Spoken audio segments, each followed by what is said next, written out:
Good afternoon of you. हमने पिछली class में रेशियो एनालिसिस स्टार्ट किया था और अपने डिस्कशन को आगे बढ़ाने से पहले हम जल्दी से पिछली क्लास का रिवाइज कर लेते हैं और फिर अपने डिस्कशन को आगे बढ़ाएंगे। हमने देखा कि हम इस चैप्टर में फाइनेंशियल स्टेटमेंट्स को एनालाइज करने वाले हैं और जब हम फाइनेंशियल स्टेटमेंट सोचते हैं तो मोटे मोटे तौर पर हमें दो स्टेटमेंट्स दिमाग में आती हैं, एक बैलेंस शीट और पीएनएल। हालांकि इसमें और भी स्टेटमेंट्स होती हैं जैसे कि cash flow statement, notes to accounts and all, लेकिन मोटे मोटे तौर पर क्या दिमाग में आता है? Balance sheet, PNL. हमने सबसे पहले बैलेंस शीट को बेस बना के कुछ बातें डिस्कस करना शुरू की थी। हमने कहा था भाई हम जब बिजनेस करते हैं तो हमें दो तरह के लोग पैसे देते हैं, एक घर वाले और एक बाहर वाले। घर वालों में हम किसको मानते हैं? शेयर होल्डर्स को। और शेयर होल्डर भी कितने तरह के होते हैं? दो तरीके के। तो शेयर होल्डर फंड निकालने के लिए हमें क्या करना है? इक्विटी कैपिटल, प्रेफरेंस कैपिटल, मतलब हम शेयर कैपिटल लेंगे और सारे के सारे रिजर्व्स एंड सरप्लस जोड़ देंगे। रिजर्व्स एंड सरप्लस सारे के सारे मतलब जितने भी आप दिमाग में सोच सकते हैं, general reserve, profit and loss account, securities premium, capital reserve, CRR, DRR, सारे के सारे रिजर्व्स हमारे शेयर होल्डर फंड्स का हिस्सा होते हैं। फिर हमने देखा भाई जो शेयर होल्डर फंड्स है, ये शेयर कैपिटल, इक्विटी, प्रेफरेंस दोनों आती है, पर प्रेफरेंस तो सही मायनों में मालिक लोग हैं ही नहीं, उनको तो जबरदस्ती का हमने मालिक बना रखा है। तो प्रेफरेंस शेयर कैपिटल अगर हम शेयर होल्डर फंड में से हटा दें तो बचे हुए फंड्स को हम क्या नाम दे रहे थे? Equity share holder funds. Share holder funds में प्रेफरेंस शेयर कैपिटल होगा, लेकिन इसी शेयर होल्डर फंड्स में से अगर हम प्रेफरेंस शेयर कैपिटल को हटा दें फिर हम share holder fund word use नहीं करेंगे, फिर हम क्या बोलेंगे? Equity share holder funds. फिर हमने शेयर होल्डर फंड्स के ना कुछ ऑल्टरनेटिव नाम भी लिखे थे। कौन कौन से नाम थे भाई? एक था intrinsic value, net worth, proprietary funds और ओनर्स फंड्स। ये नाम भी हमें याद रखने, कई बार हमें क्वेश्चंस में दे रखे होंगे। उसके बाद हमने देखा जो बाहर वाले हैं वो दो तरीके हैं, एक वो लोग जो हमें लंबे समय के लिए पैसा देते हैं और वो लोग जो हमें कम समय के लिए पैसा देते हैं। और अगर हम इन दोनों को जोड़ दें तो हम बोलेंगे ये है लायबिलिटी टू आउटसाइडर्स। जो आउटसाइडर्स हैं उनकी तरफ हमारी लायबिलिटी, जिसको हम टोटल डेट या टोटल लायबिलिटी भी बोल सकते हैं। फिर हमने एसेट्स की बात करी। एसेट्स भी दो तरीके के, कौन कौन से? नॉन करंट एसेट्स और करंट एसेट्स। और दोनों को जोड़ दे तो हम टोटल एसेट्स या फिर टोटल रिसोर्सेज बोलते थे। फिर हमने देखा भाई जो करंट एसेट है ना, इसमें से अगर हम दो एसेट्स को बाहर कर दें तो जो बचे हुए करंट एसेट है उनको हम क्विक एसेट्स या फिर लिक्विड एसेट्स बोलते हैं। वो दो एसेट कौन कौन से हैं? स्टॉक और प्रीपेड एक्सपेंसेस। इनको एक्सक्लूड करने के पीछे क्या लॉजिक था वो हमने डिस्कस कर लिया था पिछली क्लास में। फिर हमने कुछ नोट्स वोट्स लिखे थे और उसके बाद फिर हमने first set of ratios start करी। सबसे पहले हमने लिक्विडिटी रेशियोज या फिर शॉर्ट टर्म सॉल्वेंसी रेशियोज पर बात करी और हमने सबसे पहले लिखा करंट रेशियो और फिर लिखा लिक्विड रेशियो। करंट रेशियो का एक और नाम था वर्किंग कैपिटल रेशियो, क्योंकि करंट रेशियो के जो दो कंपोनेंट्स हैं, करंट एसेट्स और करंट लायबिलिटीज, इन दोनों कंपोनेंट्स की मदद से वर्किंग कैपिटल भी कैलकुलेट होता है, तो हमने इसलिए इसको एक और नाम दिया working capital ratio. Ideal ratio था 2:1। और ऐसे ही लिक्विड रेशियो का जो आइडियल था वो हमने थोड़ा सा रिलैक्स कर दिया, क्योंकि इसमें से हमने एक बहुत प्रोमिनेंट एसेट स्टॉक को बाहर कर दिया ना, क्योंकि हम यहाँ पे क्विक एसेट ले रहे हैं। तो इसका आइडियल रेशियो कितना था? 1:1। फिर हमने लिक्विड रेशियो का एक ऑल्टरनेटिव कैलकुलेशन भी देखा। मैंने कहा था लेकिन वो तभी यूज करना जब क्वेश्चन में स्पेसिफाई हो, और वो किस तरीके से स्पेसिफाई हो सकता है हमने पिछली क्लास में एक क्वेश्चन भी सॉल्व कर लिया था। फिर हमने कई सारे क्वेश्चंस प्रैक्टिस किए, कुछ ट्रिक्स हमने देखी। जैसे कि एक ट्रिक क्या थी कि अगर हमें करंट रेशियो और वर्किंग कैपिटल दे रखा है तो उसकी मदद से हम करंट लायबिलिटीज निकाल लेंगे और फिर उसकी मदद से हम करंट एसेट निकाल लेंगे। और ऐसे ही हमने और भी कुछ ट्रिक्स डिस्कस की थी जिस पर हमने प्रैक्टिस भी करी। और मैंने शायद कुछ होमवर्क भी दिया था आपको, आई होप वो हो गए होंगे बिकॉज वो रेपिटेटिव नेचर के क्वेश्चंस थे, तो कर लिए होंगे आपने। अब हम अपनी डिस्कशन को बढ़ाने जा रहे हैं आगे, ठीक है? तो अब आप कुछ नोट्स लिखिएगा इंपॉर्टेंट, हेडिंग डालेगा आप some important points to remember.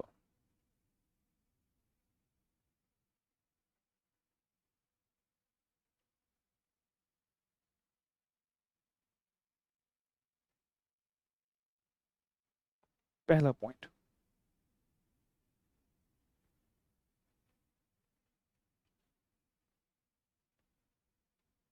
Current ratio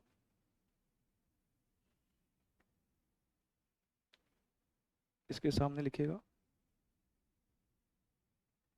working capital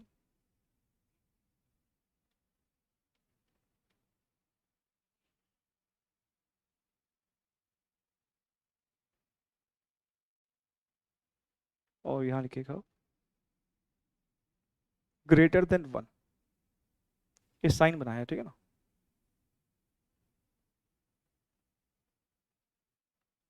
याद है ना जब आप छोटे छोटे थे तो आपको मैडम कहती थी कि चिड़िया का मुंह किस तरफ?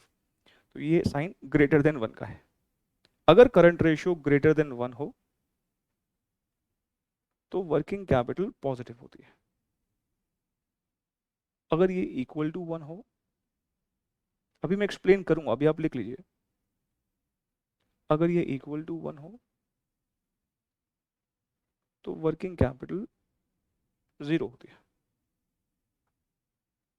और अगर ये लेस देन 1 हो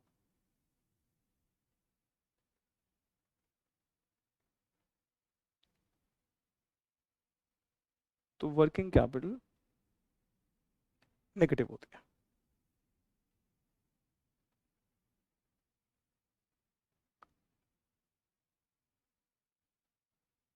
ठीक।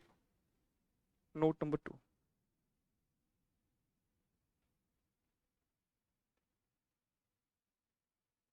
हमने ये बात लिखी थी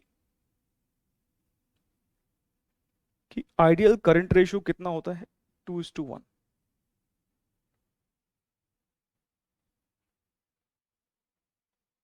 मैं फिर इसलिए लिखवा रहा हूं क्योंकि ना हमें एक यहाँ पे एक और स्पेसिफिक बात करनी है। Ideal current ratio preferred by banks is equals to 1.33:1। ठीक है, इस पे एग्जाम में क्वेश्चन भी आया हुआ है, इस वाले पॉइंट पे भी क्वेश्चन आया हुआ है, मतलब इन पे क्वेश्चंस आते हैं, ऐसे ही आलतू फालतू पॉइंट नहीं है, अभी डिस्कस करूंगा इनको मैं। अभी आप एज अ नोट लिखिए इसको।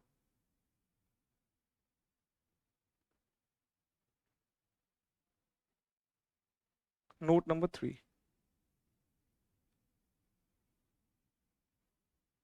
Very high current ratio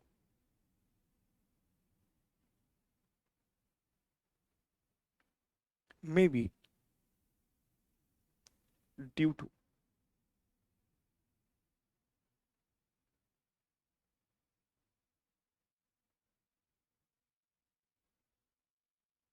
high level of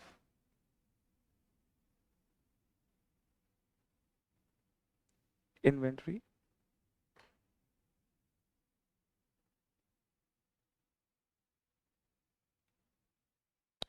inefficiency in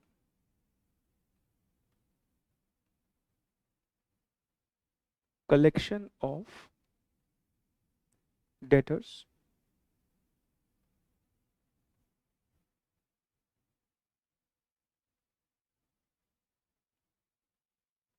high balance in cash and bank account without proper investments.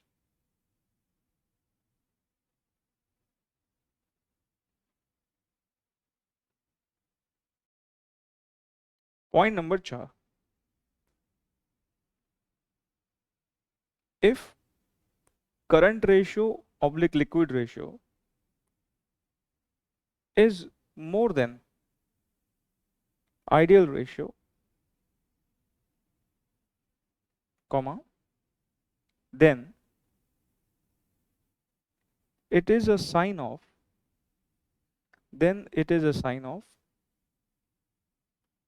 over investment. Similarly, if current ratio oblique liquid ratio is less than ideal ratio, comma, then it is a sign of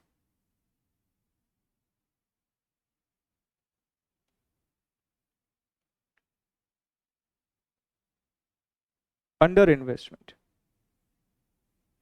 Then it is a sign of under investment. ठीक है, इसको note कीजिए, फिर हम इसके ऊपर discussion अपना शुरू करते हैं।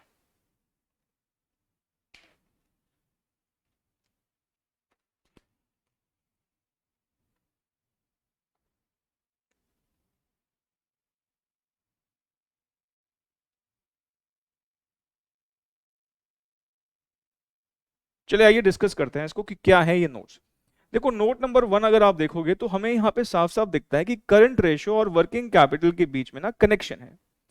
अगर करंट रेशियो हमारा ग्रेटर देन 1 है तो वर्किंग कैपिटल पॉजिटिव होगा, ऐसे ही इक्वल टू 1 और लेस देन 1 का भी कुछ इंप्लीकेशन है।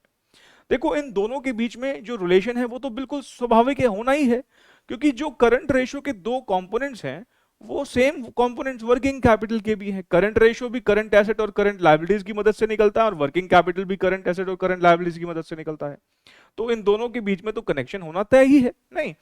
और ये कनेक्शन क्या है, आइए जरा मैं आपको एग्जाम्पल की मदद से एक्सप्लेन करता हूं।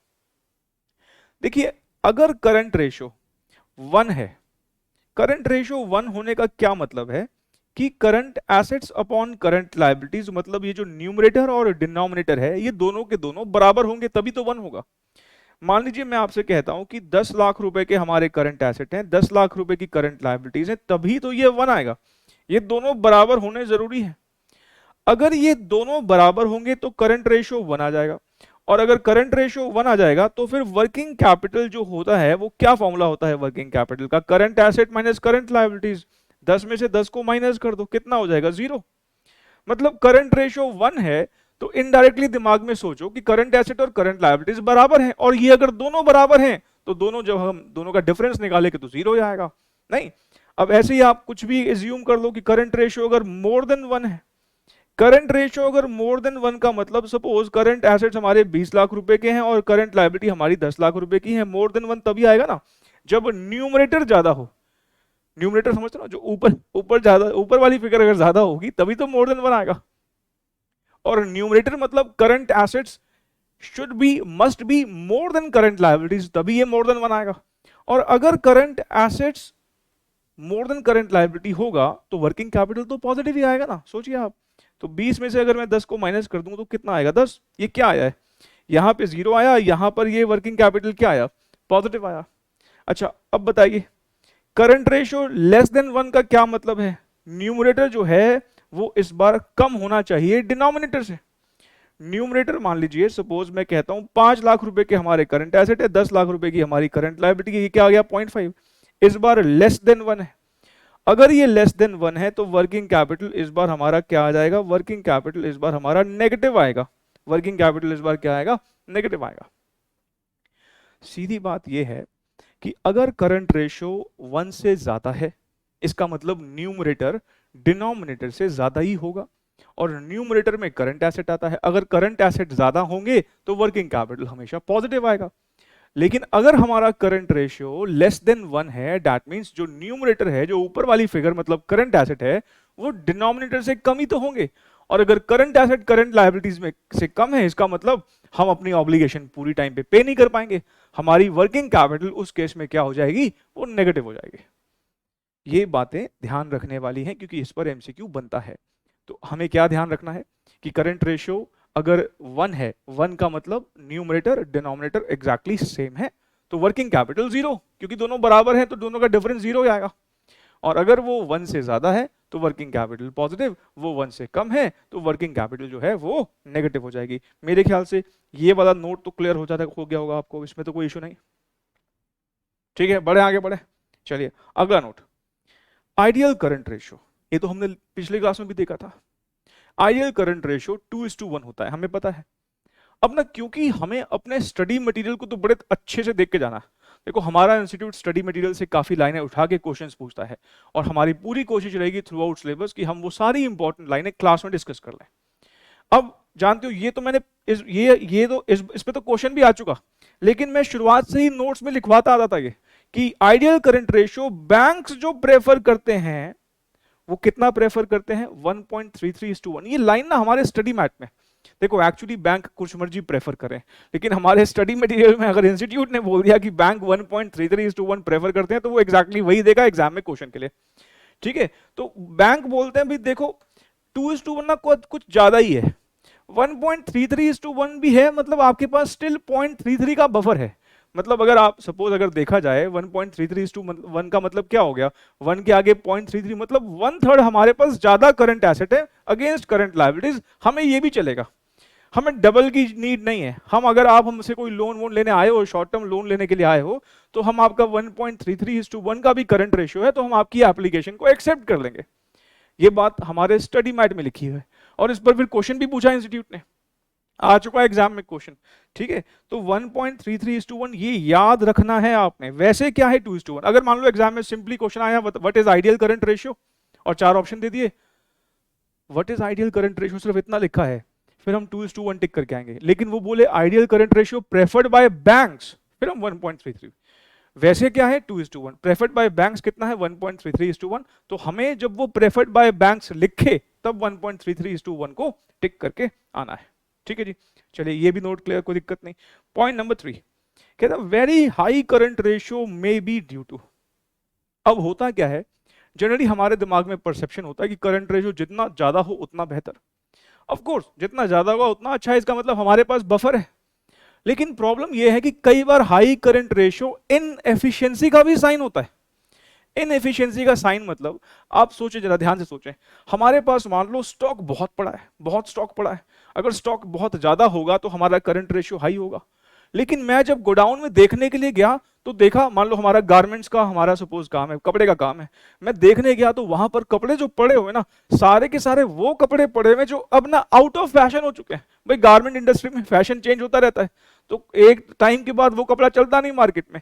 तो देखा कुछ ऐसा स्टॉक पड़ा हुआ जो डेड स्टॉक है, कोई खरीदने को तैयार नहीं, कॉस्ट से भी कम पे बिकेगा। अब सोचो, क्योंकि कोई खरीद नहीं रहा इसलिए वो स्टॉक पड़ा हुआ है। ये तो हमारे कहीं ना कहीं मैनिपुलेटिव अकाउंट्स शो कर रहा है, जो चीज है नहीं वो शो हो रही है। भाई स्टॉक ज्यादा है, और स्टॉक ज्यादा होने के पीछे कारण ये नहीं कि बिक बहुत रहा है तो हमने बहुत भर के रखा हुआ है, वो इसलिए ज्यादा है क्योंकि हमारे पास कुछ ऐसा स्टॉक पड़ा हुआ है जो डेड स्टॉक है, जो बिक नहीं पा रहा हमसे। मतलब हमारे पास फास्ट मूविंग स्टॉक होना चाहिए ना। तो पहला क्या है, हमारे पास हाई लेवल ऑफ इन्वेंट्री है, हाई लेवल ऑफ स्टॉक है, और वो स्टॉक जो है बिक नहीं पा रहा है, फास्ट मूविंग नहीं है, स्लो मूविंग स्टॉक है, ठीक।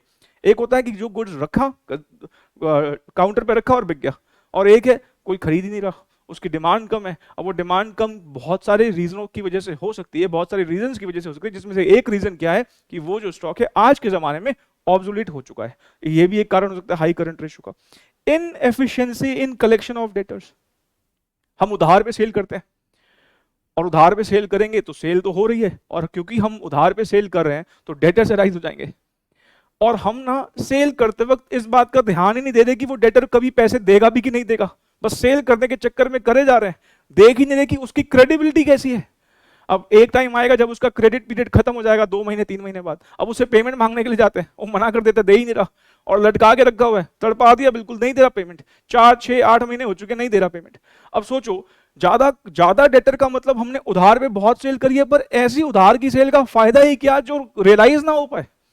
भाई मैं उधार पे सेल करे जा रहा हूं लेकिन डेटर पैसा नहीं दे रहा, अल्टीमेटली वो बैड डेट करके मेरा नुकसान बढ़ा देंगे नहीं।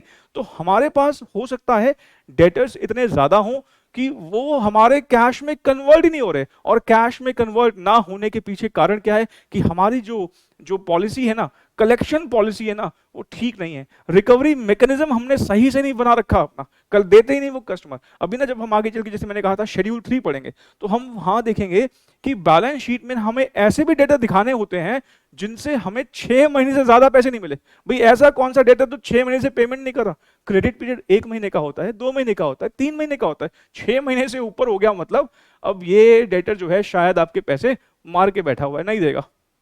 तो इसलिए शेड्यूल 3 बोलता है कि ऐसे डेटर को अलग से दिखाओ ताकि मालिक लोगों को, मतलब शेयर होल्डर को पता लगे। तो हमारी हाई करंट रेशियो किस किस वजह से हो सकती है, इन्वेंट्री के ज्यादा होने से हो सकती है, हमारा कलेक्शन जो है ना वो बड़ा इनएफिशिएंट है, डेटर हमारे पैसे नहीं दे रहे, और हमारा जो कैश है ना वो बड़ा आइडल बैठा है। देखो किसी भी कंपनी का कैश खाली नहीं बैठना चाहिए, क्योंकि कैश खाली बैठा है मतलब, खाली बैठा है मतलब आपने उसको कहीं सही जगह पे इन्वेस्ट नहीं कर रखा। मान लीजिए हमारा सपोज एक बड़ी होटल की चेन है, अगर होटल की चेन है, आपकी बैलेंस शीट में करोड़ों रुपए पड़ा हुआ है, तो एक नया होटल खोल के उससे भी रेवेन्यू कमाओ ना, क्यों रखा हुआ है कैश, इन्वेस्ट करो, अपने बिजनेस को और एक्सपैंड करो। आपकी 4 दुकानें हैं तो 5वीं दुकान खोलो अगर कैश पड़ा हुआ है, उसको खाली क्यों रखा हुआ है? खाली रखा हुआ कैश भी इन्वेस्टर ना सही सेंस में नहीं लेते। अगर ज्यादा कैश पड़ा हुआ ना खाली, तो वो कुछ रिटर्न नहीं कमा, आइडल कैश थोड़ी कुछ कमा के देगा। तो हाई करंट रेशियो के ये कारण हो सकते हैं कि इन्वेंट्री हमारी ज्यादा है, ऐसी इन्वेंट्री जो हम बेच नहीं पा रहे, हमारा डेटर से कलेक्शन हमारा इनएफिशिएंट है, और या फिर हमारे पास कैश रखा है मतलब हमारे पास इन्वेस्टमेंट करने के ऑप्शन नहीं है, समझ नहीं आ रहा कहां इन्वेस्टमेंट करें। ठीक, तो ये कारण हो सकते हैं। तो हाई करंट रेशियो से ये मत समझना कि सब कुछ अच्छा अच्छा चल रहा है। हाई करंट रेशियो एक साइन हो सकता है कि हम जो है जो ठीक से इन्वेस्टमेंट नहीं कर रहे हैं। तो ना इसके आगे एक बात भी लिखिएगा यहां पर, लीड टू मिसलीडिंग प्रेजेंटेशन। कुछ बेचारे जो नौसखिए इन्वेस्टर हैं वो तो सोचेंगे अरे इतना अच्छा करंट रेशियो तो बहुत बढ़िया है, लेकिन जब सच्चाई जानने के लिए गए तो पता लगा ये तो कंपनी में ही कमी है। विंडो ड्रेसिंग, देखो ये विंडो ड्रेसिंग टर्म हम तब यूज करते हैं जब हम अपने फाइनेंशियल स्टेटमेंट्स को मिस रिप्रेजेंट करें सामने वाले का फाइनेंशियल या फेवरेबल परसेप्शन लेने के लिए, सामने वाले को फेवरेबल दिखाने के लिए, मतलब हम ऐसा दिखा रहे हैं जैसा हम है नहीं, तो वो बेसिकली क्या नाम देते हैं हम उसको फाइनेंशियल टर्म्स में, विंडो ड्रेसिंग। अब एग्जाम्पल के तौर पर मुझे बताइए बैंक हमसे कितना एक्सपेक्ट कर रहे हैं करंट रेशियो? सिर्फ 1.33:1 एक्सपेक्ट कर रहे हैं। बैंक को हमसे ज्यादा नहीं चाहिए, वो कह रहा है 1.33:1 भी चलेगा। और मान लो मेरा जो करंट रेशियो है वो 4:1 है, और बैंक के पास में जाता हूं और बैंक करंट 4:1 का करंट रेशियो देख के तो वो तो बिल्कुल आराम से लोन दे देगा मुझे। अगर शॉर्ट टर्म लोन चाहिए, सपोज मुझे वर्किंग कैपिटल लोन चाहिए, तो आराम से दे देगा। लेकिन अगर मैं बैंक को साथ में ये बता दूं कि मेरा ये करंट रेशियो 4:1 इसलिए है क्योंकि मेरा स्टॉक नहीं बिकता, मेरे कस्टमर मेरे पैसे मुझे देते नहीं, डेटर पैसे नहीं देते, क्या ये सुन के वो मुझे लोन देगा? नहीं देगा। मतलब अगर मैं सिर्फ यही फैक्ट बताऊं कि मेरा करंट रेशियो 4:1 है, तो ये तो मैं मैनिपुलेट कर रहा हूं। मैंने अपने किताबों में जो लिखा है उसको सही से सामने वाले को बताया नहीं। मुझे एक नोट लिखना चाहिए कि हमारा स्टॉक क्योंकि बहुत सारा डेड पड़ा हुआ है, या हमारे कस्टमर पिछले 8 महीने से पैसे नहीं दे रहे हैं, इस वजह से हाई करंट रेशियो आ रहा है। और अगर ये नहीं बताऊंगा तो बेसिकली वो क्या है? Window dressing. जितने भी फाइनेंशियल फ्रॉड्स होते हैं हम उसको टेक्निकल नाम विंडो ड्रेसिंग ही दे सकते हैं, क्योंकि वो बुक्स ऑफ अकाउंट्स में हेरा फेरी करके ही होते हैं। तो window dressing basically financial miss representation का एक टेक्निकल या कहें एक फाइनेंशियल दुनिया में यूज होने वाला नाम है। ठीक, अच्छा अब आपने एक बात नोटिस करी, हमने यहां पर इन्वेंट्री की बात करी, डेटर की बात करी, और कैश और बैंक बैलेंस की बात करी। देखो किसी भी कंपनी के ना प्रैक्टिकली यही 3 मेजर करंट एसेट होते हैं किसी भी कंपनी के। एक तो उसका स्टॉक होगा, और या तो उसने उधार पे सेल करी हुई तो डेटर होगा, या उसने अपने पास कैश रखा होगा अपने रेगुलर खर्चों को मीट करने के लिए। यही 3 मेजर करंट एसेट होते हैं, इसलिए हमने इन तीनों की ही बात करी है। अच्छा जी, अब अगला नोट यहां पर क्या है? अगला नोट है कि अगर हमारा करंट रेशियो या लिक्विड रेशियो आइडियल से ज्यादा हो, मतलब करंट रेशियो 2:1 से और लिक्विड रेशियो 1:1 से अगर ज्यादा हो, तो हम बोलते हैं कि हमने ना ओवर इन्वेस्टमेंट कर रखी है, इतनी जरूरत नहीं थी। और अगर हमारा आइडियल से कम हो तो इसका मतलब हमने अंडर इन्वेस्टमेंट कर रखी है। अब एग्जाम्पल के तौर पर मान लीजिए सपोज आप एक सिंपली एक किराने की दुकान पे जाते हैं, आपको बिस्किट का पैकेट लेके आना है, ठीक है, और आप देखते हैं यार एक पर्टिकुलर बिस्किट का पैकेट से गुड डे के बिस्किट्स वहां पर 50 पैकेट पड़े हुए हैं। आप उसी तरह की किसी और दुकान पे जाते हो तो वहां सिर्फ 10-12 दिखते हैं, उसने 50 रखे हुए हैं। एक कारण ये भी हो सकता है कि उसने 50 इसलिए रखे कि उसके इतने बिकते हैं, और एक कारण ये भी हो सकता है कि उसने अननेसेसरी ओवर इन्वेस्टमेंट कर रखी है।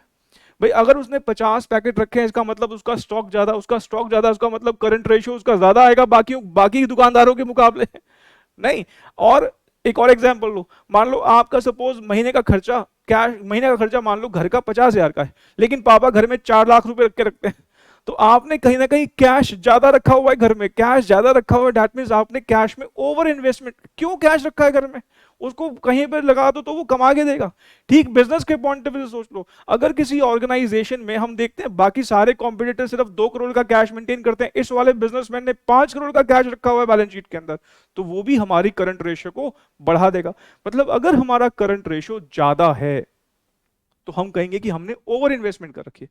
दूसरा एग्जांपल लो, आप वही बिस्किट का पैकेट लेने जाते हो, बाकी सारे दुकानदार 10-15 बिस्किट के पैकेट रखते हैं, अगर कोई वो एक पर्टिकुलर टाइप, उसने सिर्फ 1 या 2 रखे हुए सिर्फ, मतलब 3 कस्टमर आ जाए तो वो दे ही नहीं पाएगा, 2 ही पड़े हैं उसके पास। मतलब उसने क्या कर रखा है, अंडर इन्वेस्टमेंट कर रखा है।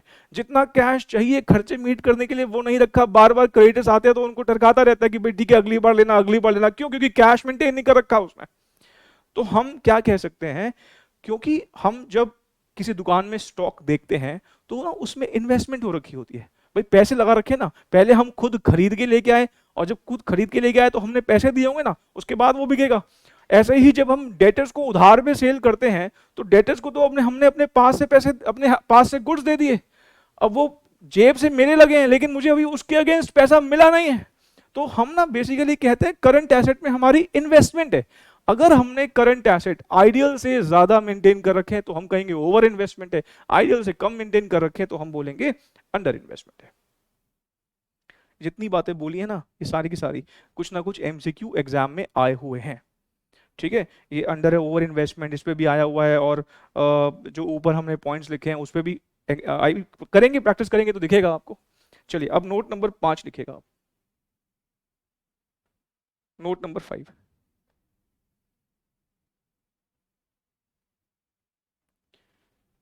चार नोट लिखे ना हमने, नोट नंबर 5 लिखेगा।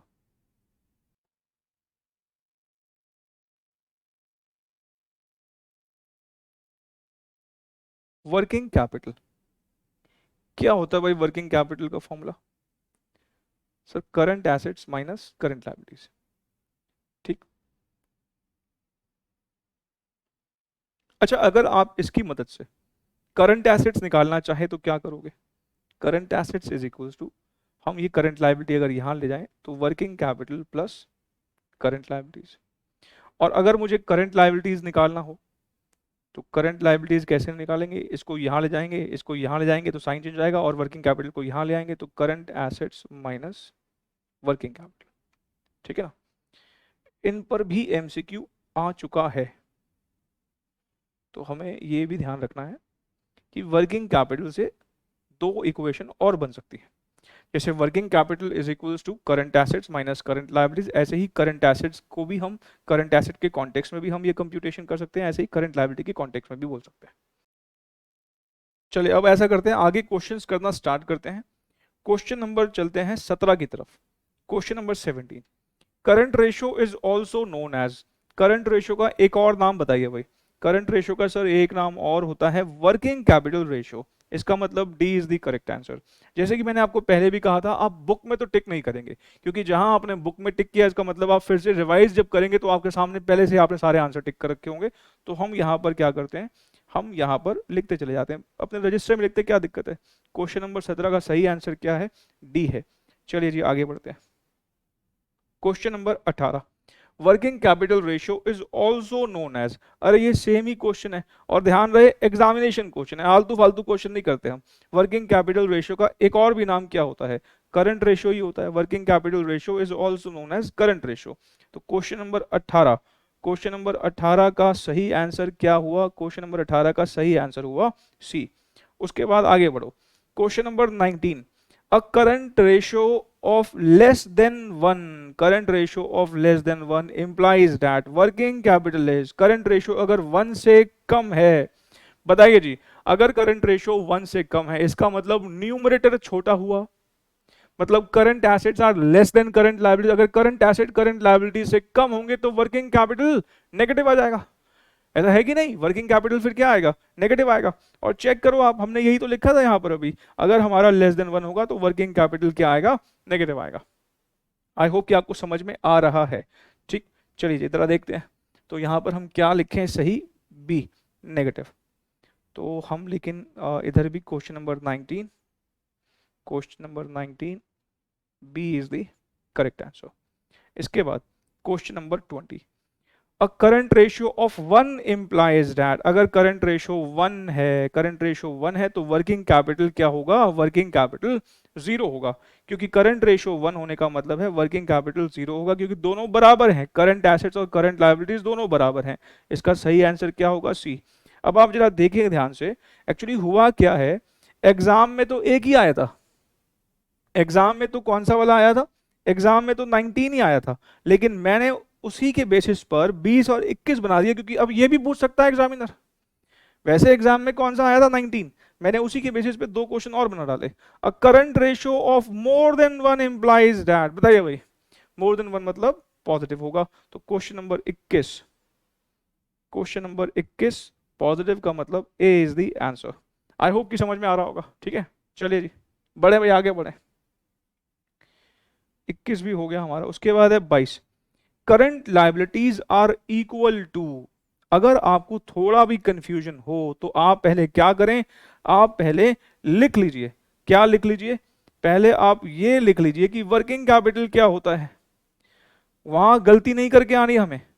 इसने क्या पूछा है हमसे, current liabilities are equal to, तो हम पहले क्या लिख लें, वर्किंग कैपिटल क्या होता है, और करंट लायबिलिटीज निकाल लो यहां से। ये यहां पे आ गया तो current assets minus working capital. तो कौन सा सही ऑप्शन हुआ, current assets minus working capital, C is the answer. कौन सा आंसर सही हुआ, सी। ठीक है, क्लियर है ना भाई, समझ में आ रहा है सब। बढ़े आगे बढ़े। Question number 23, ideal current ratio, ध्यान रखना प्रेफर्ड बाय बैंक्स नहीं बोला, सिर्फ आइडियल रखा है। अगर सिर्फ आइडियल की बात करता है तो हमें पता है 2:1 इज द करेक्ट आंसर। अगर सिर्फ आइडियल पूछे तो 2:1। तो question number 23, question number 23 ideal पूछा है, सी इज द आंसर। उसके बाद क्वेश्चन नंबर 24, क्वेश्चन नंबर 24 में ideal current ratio preferred by banks. Current ratio banks क्या प्रेफर करते हैं, बैंक्स प्रेफर करते हैं 1.33:1। तो 24 का सही आंसर क्या हो जाएगा, डी। क्वेश्चन नंबर 24 का सही आंसर है डी। उसके बाद क्वेश्चन नंबर 25 में कहता है हाई करंट रेशियो, एक हाई करंट रेशियो अगर है may be taken as adverse. कह रहा है हम हाई करंट रेशियो को एडवर्स भी समझ सकते हैं because of the following reasons. क्या रीजन दिए, कह रहा है क्योंकि हमारा स्टॉक पाइल अप होता जा रहा है, इकट्ठा होता जा रहा है, बिकॉज ऑफ पुअर सेल, हम बेच ही नहीं पा रहे। हाँ ये सही कारण है, इस वजह से हमारा करंट रेशियो हाई हो सकता है। और ये तो लेकिन फिर एडवर्स हुआ ना, हाई होना अच्छा थोड़ी हुआ, हम स्टॉक नहीं बेच पा रहे तो हाई का क्या कर लेंगे। ऐसे ही the amount might be blocked up in debtors due to slack, मतलब रिलैक्स्ड कलेक्शन पॉलिसी, कि हम जो है हमारा जो पैसा कलेक्ट करने का जो रवैया है बड़ा रिलैक्स्ड है, देता देता नहीं देता कोई बात नहीं है, ऐसा रवैया है हमारा। तो इसकी वजह से भी तो हाई हो सकता है, बिल्कुल ठीक बात, ये भी सही लग रहा है। कैश और bank balance might be lying idle, हमारा कैश खाली बैठा बैठा हुआ है क्योंकि हम इन्वेस्टमेंट नहीं कर पा रहे। तो मुझे तो तीनों ही ऑप्शन जो है वो सही लग रहे हैं, तीनों ही ऑप्शन सही लग रहे हैं। इसका मतलब ये हुआ कि हम कहेंगे सी, 1, 2 एंड 3 तीनों ही ठीक है। ठीक है ना, तो हम क्वेश्चन नंबर 25 का सही ऑप्शन क्या है, सी। आई होप कि समझ में आ रहा है। ये सब डिस्कस किया हमने, नोट्स तभी तो लिखे थे कि काम आएगा ना, अभी डिस्कशन करते वक्त काम आएगा। चलिए 26 नंबर की तरफ बढ़ते हैं। अ करंट रेशियो ऑफ 2:1, एजर्शन का मतलब है ये एक फैक्ट बता रहा है। पहले क्या बताया है, एक फैक्ट बता रहा है। एजर्शन का क्या मतलब है, एक फैक्ट बताया है। क्या फैक्ट बताया है, current ratio of 2:1 is considered satisfactory as a rule of thumb but it should not be followed blindly। कह रहा है कि वैसे करंट रेशियो जो है वो रूल ऑफ थंब 2:1 है, पर ये ब्लाइंडली हमें फॉलो नहीं करना चाहिए। Is considered satisfactory as a rule of thumb but it should not be followed blindly. ठीक है जी, क्योंकि कह रहा है greatest weakness of current ratio is the possibility of window dressing and manipulation. क्या बात सही है, पहले उसने एक फैक्ट बताया। फैक्ट क्या बताया, कह रहा अगर आपको 2:1 का करंट रेशियो दिखता है तो आप इसको ना ब्लाइंडली मत फॉलो करो कि ये सेटिस्फैक्टरी ही होगा। हमें पता है कि हाँ ब्लाइंडली फॉलो करने पर प्रॉब्लम हो सकती है। क्या प्रॉब्लम हो सकती है ना, हाई करंट रेशियो के और भी तो कारण होते हैं, वो जो 3 कारण लिखे, तो वो बात बिल्कुल ठीक कह रहा है कि इसे ब्लाइंडली मत फॉलो करो। कभी कभार पीछे भी जाके देखो, कहीं ऐसा तो नहीं कि हाई करंट रेशियो के कारण कुछ और है। ठीक है, उसके बाद वो कहता है, क्या बोलता है, greatest weakness of current ratio is the possibility of window dressing and manipulation. बिल्कुल सही बात है। तो मुझे तो लगता है कि ये फैक्ट सही है और ये इसका करेक्ट एक्सप्लेनेशन है। हम 2:1 को सेटिस्फैक्टरी हमेशा क्यों ना माने, बिकॉज विंडो ड्रेसिंग का एक स्कोप है। तो ये फैक्ट बिल्कुल सही है और इसका रीजन दे रखा है। पहले उसने एक फैक्ट बताया, मैं पहले एक तथ्य बता रहा हूं कि ये एक फैक्ट है और फिर मैं उसका रीजन दे रहा हूं। हाँ, ये फैक्ट भी सही है और उसका रीजन भी ठीक है, मतलब both A and R are true and R is the correct explanation of A. तो 26 का सही आंसर क्या होगा? 26 का सही आंसर है, क्या है भाई? ए है, ठीक है ना। 26 का सही आंसर क्या है? ए है। ठीक, आगे बढ़े। Question number 27, the ratio of liquid assets, the ratio of liquid assets to current liabilities is known as, liquid assets to current liabilities is known as, उसको हम लिक्विड रेशियो बोलते हैं, लिक्विड रेशियो बोलते हैं। लिक्विड रेशियो के और भी नाम थे, कौन सा नाम यहाँ पे है? Acid test ratio. तो क्वेश्चन नंबर 27, क्वेश्चन नंबर 27 का सही है सी, ठीक है ना।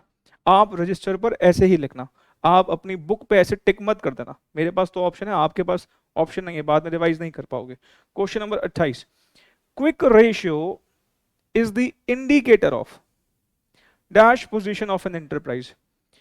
देखो भाई, हमने देखा था कि क्विक रेशियो जो है वो बेसिकली कौन सी रेशियो होती है? लिक्विडिटी रेशियो होती है, या वो कंपनी की शॉर्ट टर्म सॉल्वेंसी को बताती है। शॉर्ट टर्म सॉल्वेंसी को बताने का मतलब यह है कि हम शॉर्ट टर्म में अपनी ऑब्लिगेशंस पे कर पाएंगे कि नहीं पे कर पाएंगे। तो शॉर्ट टर्म सॉल्वेंसी वर्ड लिखा हो या लिक्विडिटी वर्ड लिखा हो, इसका मतलब सही ऑप्शन क्या है? B. Question number 28, B is the answer. अच्छा, एक बात और सुनिए, मान लीजिए इस क्वेश्चन में क्विक रेशियो ना लिख के वो लिक्विड रेशियो, करंट रेशियो लिखता, current ratio is the indicator of, तो क्या आंसर तब भी लिक्विडिटी ही होता? हाँ, तब भी लिक्विडिटी ही होता, क्योंकि ये दोनों के दोनों, करंट रेशियो लिक्विड रेशियो, दोनों कौन से रेशियोज हैं? लिक्विडिटी रेशियोज हैं। या तो लिक्विडिटी रेशियो लिखा होता या फिर क्या लिखा होता? Short term solvency. दोनों में से कोई भी एक बात यहां पर लिखी होती, ठीक है ना। लॉन्ग टर्म सॉल्वेंसी रेशियोज ना अभी हमारी आगे चल के आएंगी। चलिए क्वेश्चन नंबर 29, क्वेश्चन नंबर 29 में कहता है quick liabilities are calculated as under, quick liabilities are calculated as under. अब बताओ भाई, क्विक लायबिलिटीज क्या होती है? करंट लायबिलिटीज में से किसको बाहर कर दे? Bank overdraft. करंट लायबिलिटीज में से किसको बाहर करें? Bank overdraft. तो क्वेश्चन नंबर 29 का सही आंसर है डी। चलिए जी आगे बढ़े। Current liabilities are calculated as under, मैंने सेम क्वेश्चन फिर से रिपीट किया, डेलिबरेटली रिपीट किया, क्योंकि हमें ये पता होना चाहिए कि बैंक ओडी का एक नाम और भी यूज हो सकता है, वो क्या? Cash credit. बैंक ओवरड्राफ्ट और कैश क्रेडिट इंटरचेंजेबली यूज हो जाते हैं। तो क्वेश्चन नंबर 30 का सही आंसर क्या है? Current liabilities. ध्यान रखना, इसने क्या पूछा है? क्विक लायबिलिटीज कैसे कैलकुलेट होती हैं। तो क्वेश्चन नंबर 30 का सही आंसर है सी। बढ़े जी, आगे बढ़े। चलिए 31, the main difference in current ratio and liquid ratio is on account of. अच्छा, एक बात बताइए, main difference in current ratio and liquid ratio. अब पहले तो सामने सुनेगा, प्लीज ध्यान से सुनेगा पहले। देखो एक बात बताओ, करंट रेशियो का फॉर्मूला क्या? Sir current asset upon current liabilities. Liquid ratio का फॉर्मूला क्या? ऑल्टरनेटिव वाला फॉर्मूला नहीं बोलना, ऑल्टरनेटिव वाला फॉर्मूला कब बोलना है? जब क्वेश्चन कहेगा। वैसे क्या होता है sir? Liquid assets upon current liabilities. नहीं, अब जरा सोचें, दोनों फॉर्मूलाज में, करंट रेशियो और लिक्विड रेशियो में, करंट लायबिलिटीज तो कॉमन ही है भाई। Current assets upon current liabilities, liquid assets upon current liabilities. इसका मतलब करंट रेशियो और लिक्विड रेशियो में जो फर्क आएगा वो करंट एसेट्स और लिक्विड एसेट्स की वजह से आएगा। मतलब करंट रेशियो और लिक्विड रेशियो का फर्क आ रहा है because of current assets and liquid assets. और करंट एसेट्स और लिक्विड एसेट्स का जो फर्क है वो किस चीज का होता है? स्टॉक का। करंट एसेट्स और लिक्विड एसेट्स में फर्क किस चीज का होता है? स्टॉक का। तो स्टॉक को हम क्या बोल देते हैं? इन्वेंटरीज। नहीं, करंट रेशियो और लिक्विड रेशियो जो है उन दोनों का डिनोमिनेटर करंट लायबिलिटी होता है। इसका मतलब करंट रेशियो और लिक्विड रेशियो में जो फर्क आता है वो न्यूमरेटर की वजह से आता है। तो जो फर्क करंट एसेट और लिक्विड एसेट्स की वजह से आया, वही फर्क ही तो करंट रेशियो और लिक्विड रेशियो में होगा, क्योंकि अलग तो यही है ना। और करंट एसेट और लिक्विड एसेट में जो डिफरेंस है वो किस चीज का होता है? स्टॉक का या फिर इन्वेंट्रीज का। तो क्वेश्चन नंबर 31 का सही आंसर क्या है? सी। ठीक है। Question number 32, ideal liquid ratio is, ideal liquid ratio is 1:1। तो क्वेश्चन नंबर 32 का सही आंसर क्या हो जाएगा? B. Question number 33, liquid ratio is also known as, liquid ratio is also known as, क्या होता है भाई? सर लिक्विड रेशियो का नाम क्विक रेशियो भी होता है, लिक्विड रेशियो का नाम एसिड टेस्ट रेशियो भी होता है, तो इसका सही आंसर तो सी लग रहा है, बोथ ए एंड बी, ठीक है ना।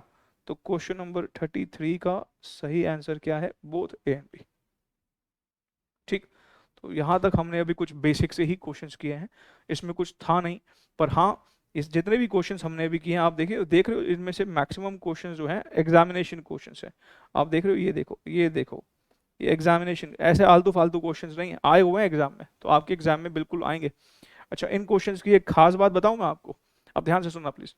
देखो हमारा जो पेपर होता है वो 100 नंबर का होता है, ठीक है ना, 100 नंबर का होता है, और हमें कितने टाइम मिलता है? 3 घंटे मिलते हैं, मतलब हमें 180 मिनट मिलते हैं। 180 मिनट में हमको 100 क्वेश्चंस करने हैं। इसका मतलब ये हो गया 180 मिनट में अगर 100 क्वेश्चन करने हैं, हर एक क्वेश्चन को करने के लिए, हर एक क्वेश्चन को करने के लिए हमारे पास 1.8 मिनट्स होते हैं। हर एक क्वेश्चन को करने के लिए हमारे पास 1.8 मिनट है। भाई 100 क्वेश्चन करने हैं 180 मिनट में। सोचो ये जो क्वेश्चंस हमने अभी अभी किए, यहां पर जितने भी क्वेश्चंस किए हमने 17 से लेकर अभी यहां तक 33 तक, ऐसे क्वेश्चंस अगर एग्जाम में आते हैं, क्या आपको किसी भी क्वेश्चन को सॉल्व करने में 10, 12, 15 सेकंड से ऊपर लगेगा? सोच के बताओ। अगर वो पूछे कि करंट रेशियो का एक और नाम बताओ, वर्किंग कैपिटल रेशियो, या फिर वो किसी पर्टिकुलर चीज का फॉर्मूला पूछे, इन क्वेश्चंस को सॉल्व करने में आपको 10-15 सेकंड से ज्यादा नहीं लगेगा। मतलब आपके पास टाइम कितना था एक क्वेश्चन को सॉल्व करने के लिए? 1.8 मिनट, और आपने सिर्फ कितने कितने टाइम में कर डाला? हार्डली कुछ आपने 12, 15, 20 सेकंड में कर डाला। मतलब ऐसे क्वेश्चंस का कुछ सरप्लस टाइम निकलेगा, और वो सरप्लस टाइम हम यूज कर पाएंगे फिर ऐसे एमसीक्यू सॉल्व करने में जो थोड़े से डिफिकल्ट हैं, जिसमें थोड़ा सा कैलकुलेशन ज्यादा है, जैसे कि हम करने वाले हैं। अब क्वेश्चन नंबर कौन सा? 34। इसमें आपको थोड़ा वक्त लगेगा। तो ऐसे क्वेश्चन जो हमने अभी किए, इनका सरप्लस टाइम हम यूज करेंगे, जो थोड़े एग्जाम की बात अगर मैं करूं तो एमसीक्यू वाले पेपर में आपको ज्यादा दिक्कत नहीं आएगी, जहां तक पेपर कंप्लीट करने की बात है। अगर आपने सही से तैयारी कर रखी है, आप बिल्कुल आराम से टाइमली पेपर खत्म कर पाएंगे, ठीक है। चलिए जी, क्वेश्चन नंबर 34 की तरफ बढ़ते हैं। क्वेश्चन नंबर 34,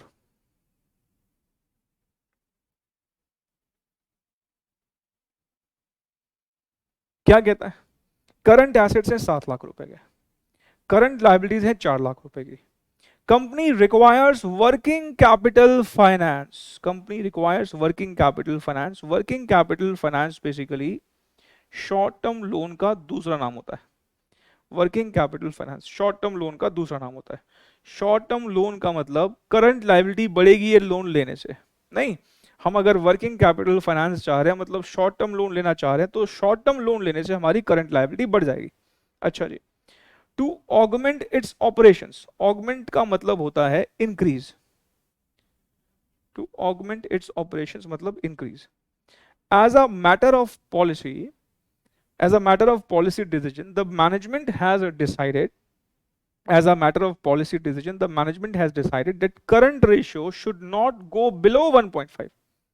मतलब इसने ना हमको यहां पर एक कंडीशन लगा दी कि अगर ये जो शॉर्ट टर्म लोन लोगे ना आप, ये शॉर्ट टर्म लोन लेने के बाद आपका करंट रेशियो 1.5 से नीचे नहीं गिरना चाहिए। और बताइए कि हम कितना मैक्सिमम लोन लें बैंक से, हमें ये बताना है कि हम कितना मैक्सिमम लोन बैंक से लें। चलिए आइए देखते हैं कि इस क्वेश्चन को सॉल्व हमें कैसे करना है। देखो सबसे पहले तो हमें ये बताएं कि अगर हम बैंक से शॉर्ट टर्म लोन लेते हैं, अगर हम बैंक से शॉर्ट टर्म लोन लेंगे तो क्या इम्प्लीकेशन होगा? बैंक से शॉर्ट टर्म लेने से क्या होगा? सर बैंक से जब आप शॉर्ट टर्म लोन लेते हैं तो हमारी एक एंट्री हो जाएगी, बैंक अकाउंट डेबिट, हमारे पास पैसा आएगा ना, बैंक लोन देगा तो पैसा आएगा, bank account debit to short term loan. यही कुछ होने वाला है, नहीं होना वाला? देखो उसने बोला है कि हम लोन लेना चाहते हैं टू ऑगमेंट इट्स ऑपरेशंस। जब हमारे ऑपरेशंस बढ़ते हैं ना, जब हमारा बिजनेस बढ़ता है, तो हमें ज्यादा सेल करने के लिए ज्यादा स्टॉक रखना पड़ता है, ज्यादा प्रोडक्शन करनी पड़ती है। हमारे जब सेल्स बढ़ेगी तो ऑफ कोर्स हमारे डेटर्स भी बढ़ेंगे, हमें कैश भी ज्यादा चाहिए होगा। तो हमारे ऑपरेशंस क्योंकि बढ़ने हैं, तो ऑपरेशंस बढ़ेंगे तो वर्किंग कैपिटल में ज्यादा पैसा चाहिए, और वर्किंग कैपिटल में ज्यादा पैसा लेने के लिए हम बैंक से कह रहे हैं भाई वर्किंग कैपिटल लोन दे दो, एक शॉर्ट टर्म लोन दे दो। अब शॉर्ट टर्म लोन लेंगे तो हमारे पास क्या एंट्री होगी? ये एंट्री होगी। अब जरा ध्यान से सोचिए, दो इंप्लीकेशन हुए। अगर हम शॉर्ट टर्म लोन लेते हैं, अगर हम शॉर्ट टर्म लोन लेते हैं तो हमारी एक तरफ तो करंट लायबिलिटी बढ़ेगी, शॉर्ट टर्म लोन लेंगे तो हमारी करंट लायबिलिटी बढ़ेगी, और एक तरफ हमारा करंट एसेट भी बढ़ेगा। मतलब शॉर्ट टर्म लोन लेने से कैश बढ़ेगा तो करंट एसेट बढ़ेगा, और क्योंकि हमारी एक लायबिलिटी भी बढ़ जाएगी शॉर्ट टर्म, तो हमारी करंट लायबिलिटी भी बढ़ेगी। दो इंप्लीकेशन आएंगे ना। अब लेकिन उसने हमें यह बोला कि भाई हमारा करंट रेशो 1.5 से नीचे नहीं जाना चाहिए। अभी हमारा पता है करंट रेशो कितना है, 7 लाख रुपए के शायद हमारे पास करंट एसेट्स हैं और 4 लाख रुपए की करंट लायबिलिटी है। 7/4 जरा करना, 7/4, हमारी अभी करंट रेशो ना 1.75 है। वो कह रहा है ये किससे कम नहीं होनी चाहिए, 1.5 से कम नहीं होनी चाहिए। तो हमें अब इसको कैसे सॉल्व करना है, आइए जरा देखते हैं। हम सबसे पहले क्या करते हैं, आप ऐसा करो, पहले ना देख लो, फिर मैं आपको नोट करने का वक्त दे दूंगा। आप पहले देख लो सामने। Let working capital finance raised from bank be X. मान लीजिए हमने एक्स रुपीज जो है वो हम बैंक से एज अ लोन ले रहे हैं, बी रुपीज एक्स। ठीक है। अब मुझे बताइएगा करंट रेशियो का फॉर्मूला क्या होता है। सर करंट रेशियो का फॉर्मूला है current assets upon current liabilities. ठीक, यही होता ना हमारा फॉर्मूला। अच्छा, हमें इसने बता दिया है कि 1.5 चाहिए, इससे कम नहीं होना चाहिए।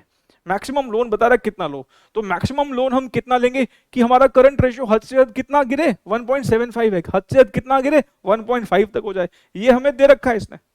अच्छा, करंट एसेट्स का फॉर्मूला वैसे क्या होता है, current asset upon current liability. Current asset कितने हैं 7 लाख, और करंट लायबिलिटी कितनी है 4 लाख। लेकिन ये लोन लेने से पहले की सिचुएशन है, लोन लेने से पहले 7 और 4 है। जैसे ही हम लोन लेंगे तो हमारे दोनों में बदलाव आ जाएगा, करंट एसेट्स भी हमारे बढ़ जाएंगे। कितने से, अभी तो हमें अमाउंट पता ही नहीं, तो इसलिए तो हमने एक्स माना है। कितने से बढ़ जाएंगे हमारे करंट एसेट्स, एक्स से बढ़ जाएंगे क्योंकि कैश बढ़ेगा ना। और कितने से हमारी लायबिलिटी बढ़ेगी, लायबिलिटी भी हमारी एक्स से बढ़ेगी, करंट लायबिलिटी हमारी बढ़ जाएगी। अब एक्स के लिए कंप्यूट कर लो, ये एक्स क्या माना है, इतने रुपए का लोन लेंगे तो इतने रुपए से कैश बढ़ेगा, इतने रुपए से हमारी करंट लायबिलिटी बढ़ने वाली है। तो अब हम क्या करें, 1.5 multiplied by 4 lakh plus X is equals to 7 lakh plus X. तो ये हो जाएगा 6 lakh plus 1.5x 7 lakh plus X. तो ये हो गया 0.5x is equals to 1 lakh, और हमारा x निकल आएगा 2 लाख रुपए। मतलब अगर हम 2 लाख रुपए तक का लोन लेते हैं, 2 लाख रुपए का लोन लेंगे तो हमारे करंट एसेट 9 लाख रुपए के हो जाएंगे, और हमारी करंट लायबिलिटी 6 लाख रुपए की हो जाएगी। 4 से 2 6, और 9/6 कितना होता है करके देख लो, 1.5। ठीक है ना, इतना मैक्सिमम लोन, इससे कम भी ले सकते हैं, ये मैक्सिमम परमिशिबल हमारा लोन यहाँ पर आ गया। तो जरा बताना जरा हमारा सही आंसर क्या हो जाएगा यहाँ पर, ए इज द आंसर।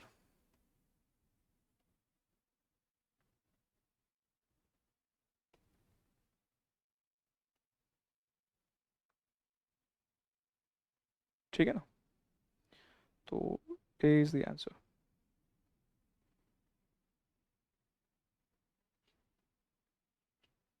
इसको नोट कर लो अब आप,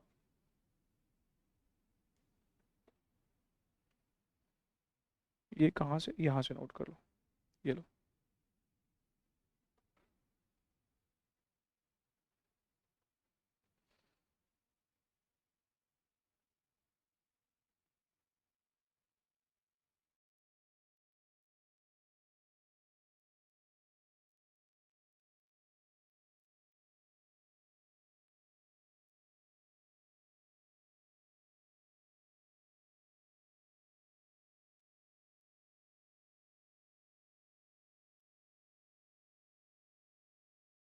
चलिए अब ऐसा करें, हम अब नेक्स्ट कॉन्सेप्ट की तरफ बढ़ रहे हैं, हेडिंग डालिएगा आप, concept of capital employed, concept of capital employed.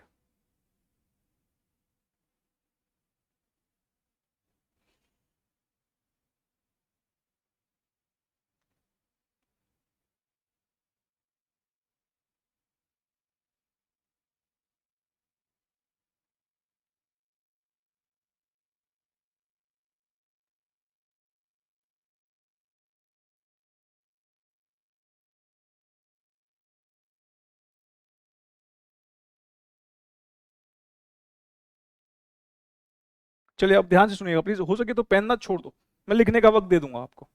अच्छा मुझे बताइए, हमें बिजनेस करने के लिए कौन कौन लोग पैसा देते हैं? सर बिजनेस करने के लिए हमको लोग देते हैं, एक तो शेयर होल्डर देते हैं पैसे, उनके फंड्स को हम क्या बोल देते हैं? Share holder funds. और हमें बिजनेस करने के लिए कौन पैसा देता है? बाहर वाले। वो कौन? Long term loans. और दूसरा कौन? Current liabilities. मतलब बिजनेस करने के लिए हमें ये तीन लोग पैसा देते हैं। मान लीजिए हमें 100 करोड़ रुपए इन्होंने दिए हैं, 70 करोड़ रुपए इन्होंने दिए हैं और 30 करोड़ रुपए इन्होंने दिए हैं। हमारे पास पैसा जो आया वो कितना आया? 200 करोड़ आया। हमने ये 200 करोड़ रुपए लगा दिए दो जगह पर, एक फिक्स एसेट्स में और दूसरा करंट एसेट्स में। फिक्स एसेट्स में हमने लगाए 150 करोड़ रुपए और 50 करोड़ लगा दिए करंट एसेट्स में। हमारा 200 करोड़ रुपए का इन्वेस्टमेंट हमने ऐसे ऐसे कर दिया। अब हम कह रहे हैं कि बताओ व्हाट इज कैपिटल एम्प्लॉयड। देखो कैपिटल एम्प्लॉयड जो होता है, हम बेसिकली उन फंड्स के लिए यूज करते हैं जिन्होंने हमें लंबे समय के लिए पैसा दिया। मतलब ऐसे लोग जिन्होंने हमें लंबे समय के लिए पैसा दिया है, अगर हम उनके पैसों को टोटल कर दें तो उसको हम कैपिटल एम्प्लॉयड बोलेंगे। हमें तीन लोगों ने पैसा दिया, मुझे बताओगे इनमें से लंबे समय के लिए किन्होंने दिया? सर एक तो शेयर होल्डर फंड्स, इनमें तो कोई शक ही नहीं है कि ये तो लंबे समय के लिए है, बल्कि इसमें तो इक्विटी शेयर होल्डर बेचारे ऐसे हैं जिनका इतना बड़ा दिल है, वो तो कैसे पैसे ले लो और कभी वापस ही मत करना, कभी वापस मत करना। इक्विटी शेयर होल्डर को आपको पता है ना, सिर्फ वाइंडिंग अप के टाइम पर पैसा वापस करना होता है। बायबैक एक एक्सेप्शन है, लेकिन बायबैक भी कंपनी क्या है, बायबैक का तो कंपनी के पास डिस्क्रिशन है, बायबैक करना कंपल्सरी थोड़ी है। मतलब इक्विटी शेयर होल्डर का सोचो कितना बड़ा दिल है, वो कहते हैं पैसे लो और बिजनेस करो, कभी तुमसे मांगने नहीं आएंगे वापस। अब क्योंकि कंपनी से तो वापस मांग नहीं सकते, तो इसलिए सरकार ने उनको एग्जिट रूट देने के लिए स्टॉक मार्केट खड़ी कर दी। भाई स्टॉक मार्केट में अगर शेयर लिस्टेड है तो उनको अगर बाहर निकलना है तो शेयर बेच के निकल जाएंगे। लेकिन कंपनी के पॉइंट ऑफ व्यू से सोचो, कंपनी को तो ये पैसा कभी वापस करना ही नहीं इक्विटी वालों का। और जो प्रेफरेंस शेयर होल्डर भी हैं, उनका भी रिडेम्पशन पीरियड 20 साल के अराउंड होता है, 20 साल होता है। जब हम रिडेम्पशन ऑफ प्रेफरेंस शेयर्स करेंगे तो वहां देखेंगे कि 20 ईयर्स तक हम प्रेफरेंस शेयर्स जो है वो इशू कर सकते हैं, और एक्सेप्शन में 30 ईयर्स भी है, मतलब वो भी हमें डिस्टर्ब नहीं करते। मतलब शेयर होल्डर की बात करें, ये बेचारे डिस्टर्ब नहीं करते। अच्छा लॉन्ग टर्म लोन्स, नाम ही लॉन्ग टर्म लोन है। हम जनरली यहाँ पे डिबेंचर वगैरह इशू करेंगे 10 साल 15 साल 20 साल के लिए, या हम बैंक से टर्म लोन लेंगे 5 साल 10 साल 15 साल के लिए। मतलब ये भी हमें लंबे समय के लिए ही पैसा देते हैं, हमें डिस्टर्ब नहीं करते। करंट लायबिलिटी वाले भाई ये तो डिस्टर्ब करने आ जाएंगे हमें। तो अगर हमें ये कहना हो कि बताओ ऐसे लोग जिन्होंने हमें लंबे समय के लिए पैसा दिया है, तो वो कौन लोग हैं? वो यही दो लोग हैं। इन दोनों के पैसों को अगर हम जोड़ दें तो हम बोलेंगे वो कैपिटल एम्प्लॉयड निकल के आएगा। क्या निकल के आएगा? कैपिटल एम्प्लॉयड निकल के आएगा। सर ये तो 170 आ रहा है, हम 170 एक और भी तो तरीके से निकाल सकते हैं। ये 200 में से 30 माइनस कर दो, बिल्कुल सही बात। मतलब हम कैपिटल एम्प्लॉयड का एक तरीका और भी लगा सकते हैं, और वो तरीका क्या है? वो तरीका है fixed assets plus current assets minus current liabilities, या फिर ये कहें टोटल एसेट्स में से करंट लायबिलिटी को माइनस कर दो। भाई आप जरा सोचो, हमारे टोटल एसेट्स में कितने लगे हैं? टोटल एसेट्स में हमारे 200 लगे हैं। अब ये 200 में तीन लोगों का पैसा है, वो लोग जिन्होंने लंबे समय के लिए दिया है और वो लोग जिन्होंने कम समय के लिए दिया है। तो जिन्होंने कम समय के लिए दिया है उसको माइनस कर डालो। भाई 200 में से ये 30 माइनस कर दो, ये 30 अगर मैं माइनस कर दूंगा तो ऑटोमेटिकली 170 आएगा। मतलब कैपिटल एम्प्लॉयड निकालने के दो तरीके हैं। एक तरीका है सीधा उनके पैसों को पकड़ो जिन्होंने लंबे समय के लिए दिया है, मतलब शेयर होल्डर फंड्स और लॉन्ग टर्म लोन्स, ये लंबे समय के लिए पैसे देते हैं। और दूसरा तरीका क्या है, जो ऑल्टरनेटिव अप्रोच है, कि जो हमारी टोटल ऑफ एसेट साइड है, मतलब टोटल एसेट्स हैं, फिक्स्ड एसेट्स और करंट एसेट दोनों को ले लो। अब इस टोटल एसेट में तीन लोगों के पैसे लगे हैं, तो हमें क्योंकि लंबे समय वाले लोगों के पैसे चाहिए, तो जिन्होंने कम समय के लिए दिया है मतलब करंट लायबिलिटी को अलग से माइनस कर दो। तो टोटल एसेट में जब करंट लायबिलिटीज माइनस कर दोगे तो वो उन्हीं के पैसे रिफ्लेक्ट होते हुए नजर आएंगे जिन्होंने हमें लंबे समय के लिए पैसा दिया है। तो कैपिटल एम्प्लॉयड का अगर हम यहां पर फॉर्मूला लिखना चाहें, अभी सिर्फ नोट कर लो, मैं लिखने का वक्त दे दूंगा आपको, ध्यान से देखो प्लीज। कैपिटल एम्प्लॉयड का अगर हम फॉर्मूला लिखना चाहें तो क्या लिखें? सर कैपिटल एम्प्लॉयड का फॉर्मूला हो जाएगा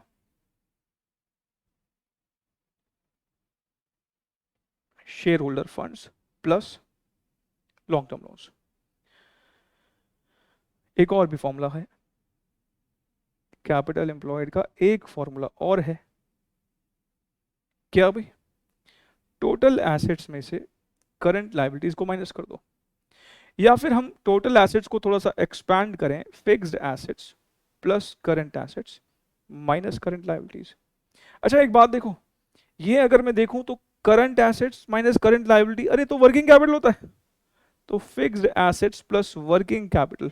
भाई ये अगर सपोज ये करंट लायबिलिटी यहाँ जाएगा, यहाँ होके माइनस हो जाएगा, यहाँ होके माइनस हो जाएगा, तो बेसिकली ये क्या है, ये वर्किंग कैपिटल तो है नहीं, करना नहीं है आपको, ऐसे करके दिखाया बस, तो ये वर्किंग कैपिटल तो है। तो फिक्स्ड एसेट्स में वर्किंग कैपिटल को जोड़ दें तो भी हमारा कैपिटल एम्प्लॉयड आता है। तो दो फॉर्मूला हमारे कौन से हो गए, एक जिन्होंने पैसा दिया है उन्हीं के पैसों को जोड़ दो, और दूसरा तरीका टोटल एसेट ले लो, उसमें से करंट लायबिलिटी को माइनस कर दो, और या फिर हम ये भी कह सकते हैं कि fixed assets plus current assets minus current liability, और current asset minus current liability मतलब वर्किंग कैपिटल, तो fixed assets plus working capital भी फॉर्मूला है। ये दोनों फॉर्मूलाज किसके हैं, कैपिटल एम्प्लॉयड के। इसके नीचे एक नोट लिखो,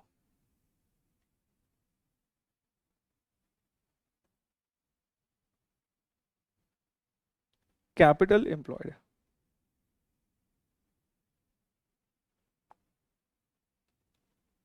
is also known as, capital employed का एक नाम और भी होता है,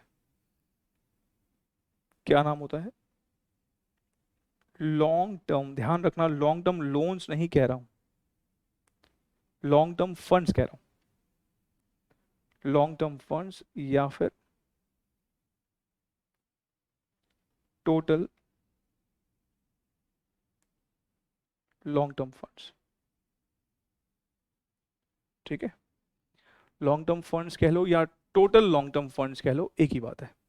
ध्यान रहे यहां पे लोन वर्ड नहीं है, फंड्स का मतलब होता है पैसा, ऐसा पैसा जो लंबे समय के लिए है, लोन वर्ड नहीं है। लोन जब बोलेंगे तो सिर्फ हम लॉन्ग टर्म लोन, मतलब अगर हम यहाँ पे लॉन्ग टर्म लोन्स बोलेंगे तो सिर्फ इनकी बात हो रही है, हमें इनकी बात थोड़ी करनी है, हमें ऐसे लोगों की बात करनी है जिन्होंने लंबे समय के लिए पैसा दिया, तो उसमें तो शेयर होल्डर भी आ जाएंगे। तो ये नाम है, ये भी यूज होगा आगे, ठीक है, नाम यहाँ ध्यान रखना, नोटिंग सारी बढ़िया से करेंगे हम, नोटिंग में कहीं कोई कॉम्प्रोमाइज नहीं।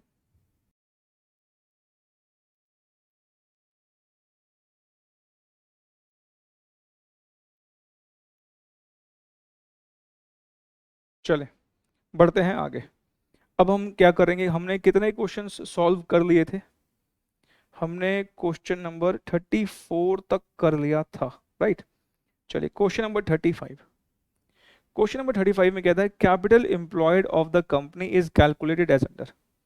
कैपिटल एम्प्लॉयड का क्या तरीका होता है निकालने का, जरा देख के बताओ इसमें से कौन सा सही फॉर्मूला है। Capital employed of the company is calculated as under total assets plus current liabilities, नहीं ये तो नहीं हो सकता।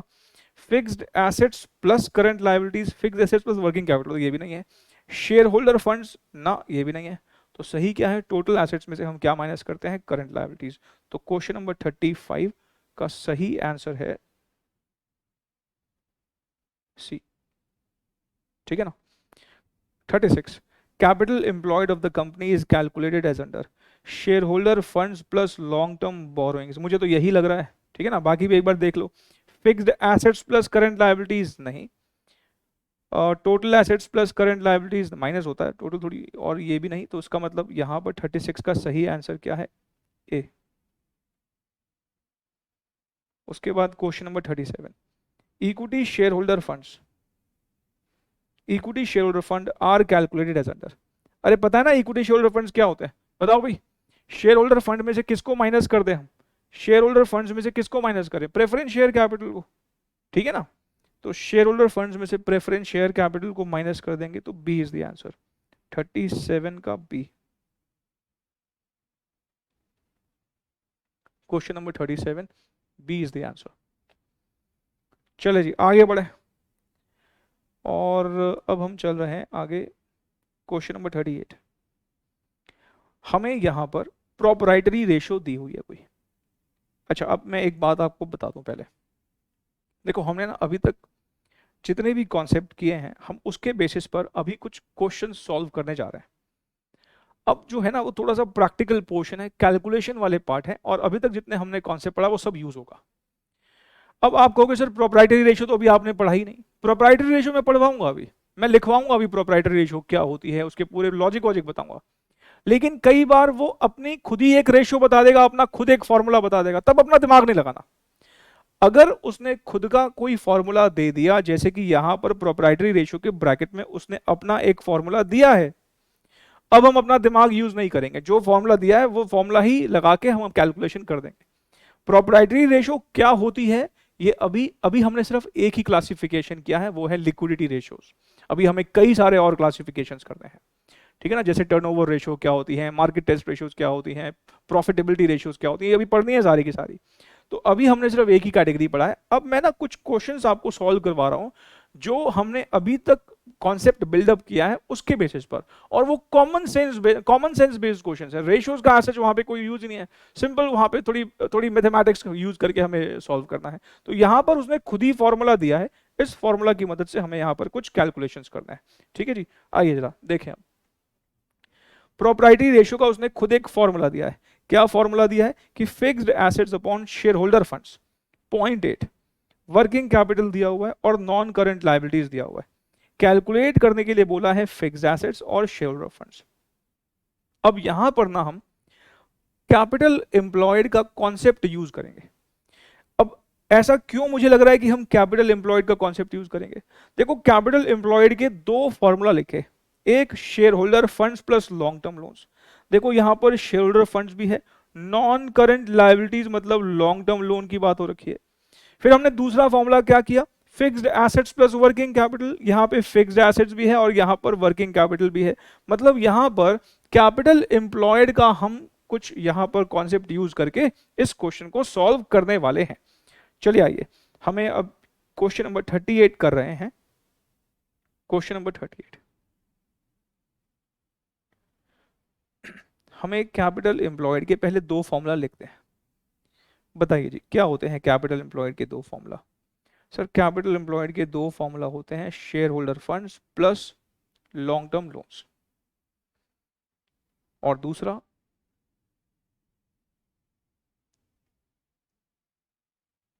Fixed assets plus working capital. ये दो फॉर्मूलाज होते हैं, share holder fund plus long term loan पहला फॉर्मूला, और फिर एक दूसरा formula fixed assets plus working capital.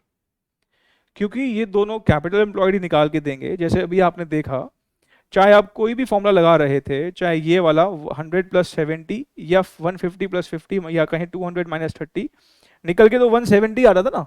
दोनों से कैपिटल एम्प्लॉयड तो सेम ही आएगा। क्योंकि दोनों से कैपिटल एम्प्लॉयड सेम ही आएगा तो हम कह सकते हैं 1 इज इक्वल्स टू 2। मतलब हम ये भी कह सकते हैं कि share holder funds plus long term loans is equals to fixed assets plus working capital. नहीं, अच्छा, अब जरा क्वेश्चन में देखो, हमें इसमें से क्या क्या पता है।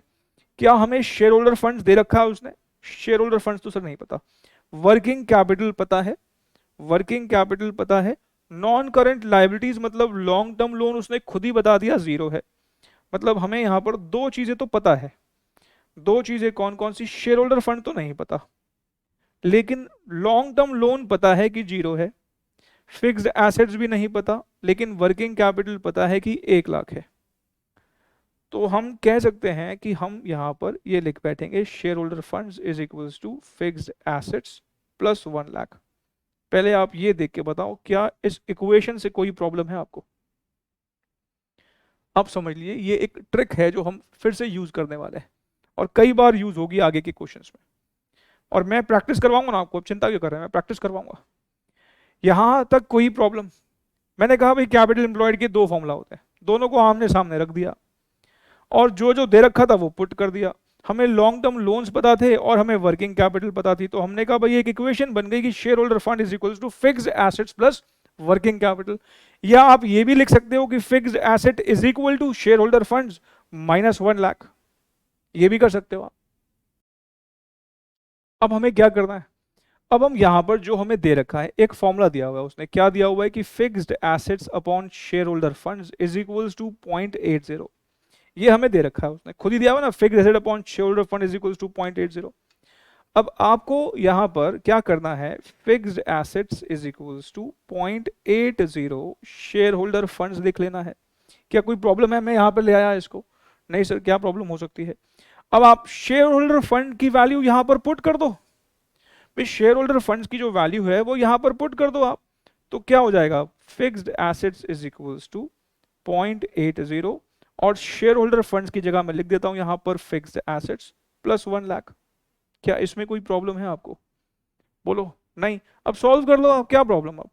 0.8 fixed assets plus 1 lakh into 0.8 80,000, और हमारा ये यहां पे चले जाएगा। इसके आगे कुछ नहीं है तो 1 होता है ना, पता है ना आपको ये बात? तो 1 fixed assets minus 0.8 fixed assets 0.20 fixed asset हो जाएगा is equals to 80,000। Fixed assets हमारा हो जाएगा 80,000 divide by 0.2, 80,000 divide by 0.2, 4 lakh.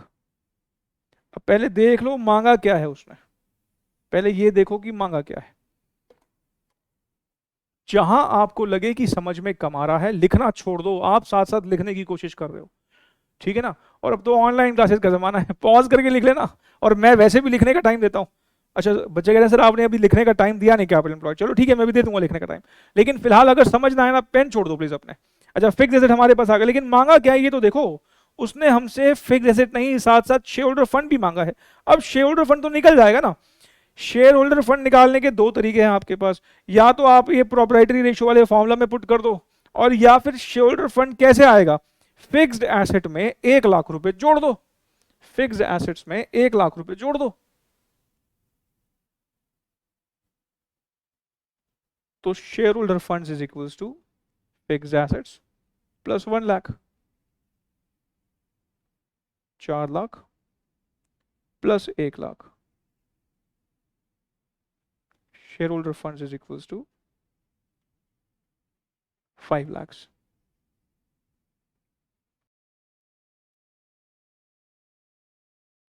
चलिए अब देखो क्या मांगा था उसने, पहले फिक्स एसेट, ध्यान रखना पहले फिक्स एसेट बोला है फिर शेयर होल्डर फंड बोला है। तो फिक्स एसेट हमने कितने निकाले हैं, 4 lakhs और फिर 5 lakh. 4 lakh 5 lakh is the answer, 4 lakh 5 lakh is the answer. इसका मतलब C is the correct answer, ठीक है ना? 4 lakh 5 lakh is the answer, C is the correct answer.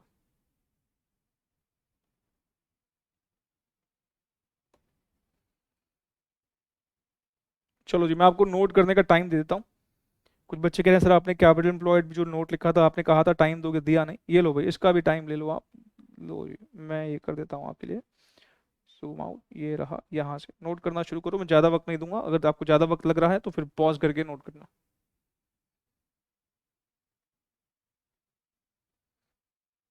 मुझे पता नहीं क्यों फीलिंग आ रही है कि मैक्सिमम बच्चे इसको नोट कर चुके हैं शायद। ठीक है फिर बढ़ो आगे बढ़ो, ये लो फिर ये क्वेश्चन के लिए टाइम लो।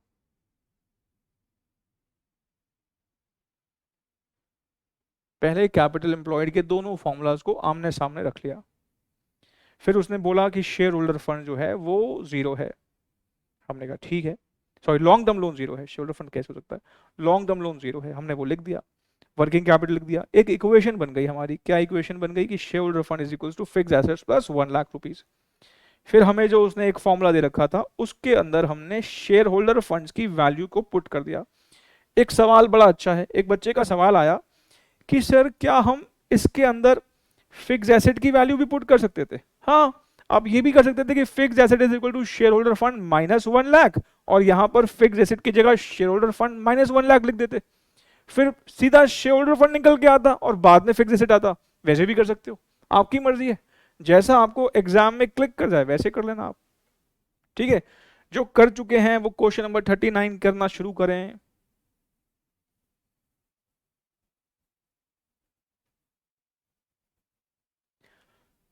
क्वेश्चन 38 और 39 में एक फर्क है। क्या डिफरेंस है? मैंने जानबूझ के सेम ही क्वेश्चन टेकअप किया, लेकिन एक फर्क के साथ।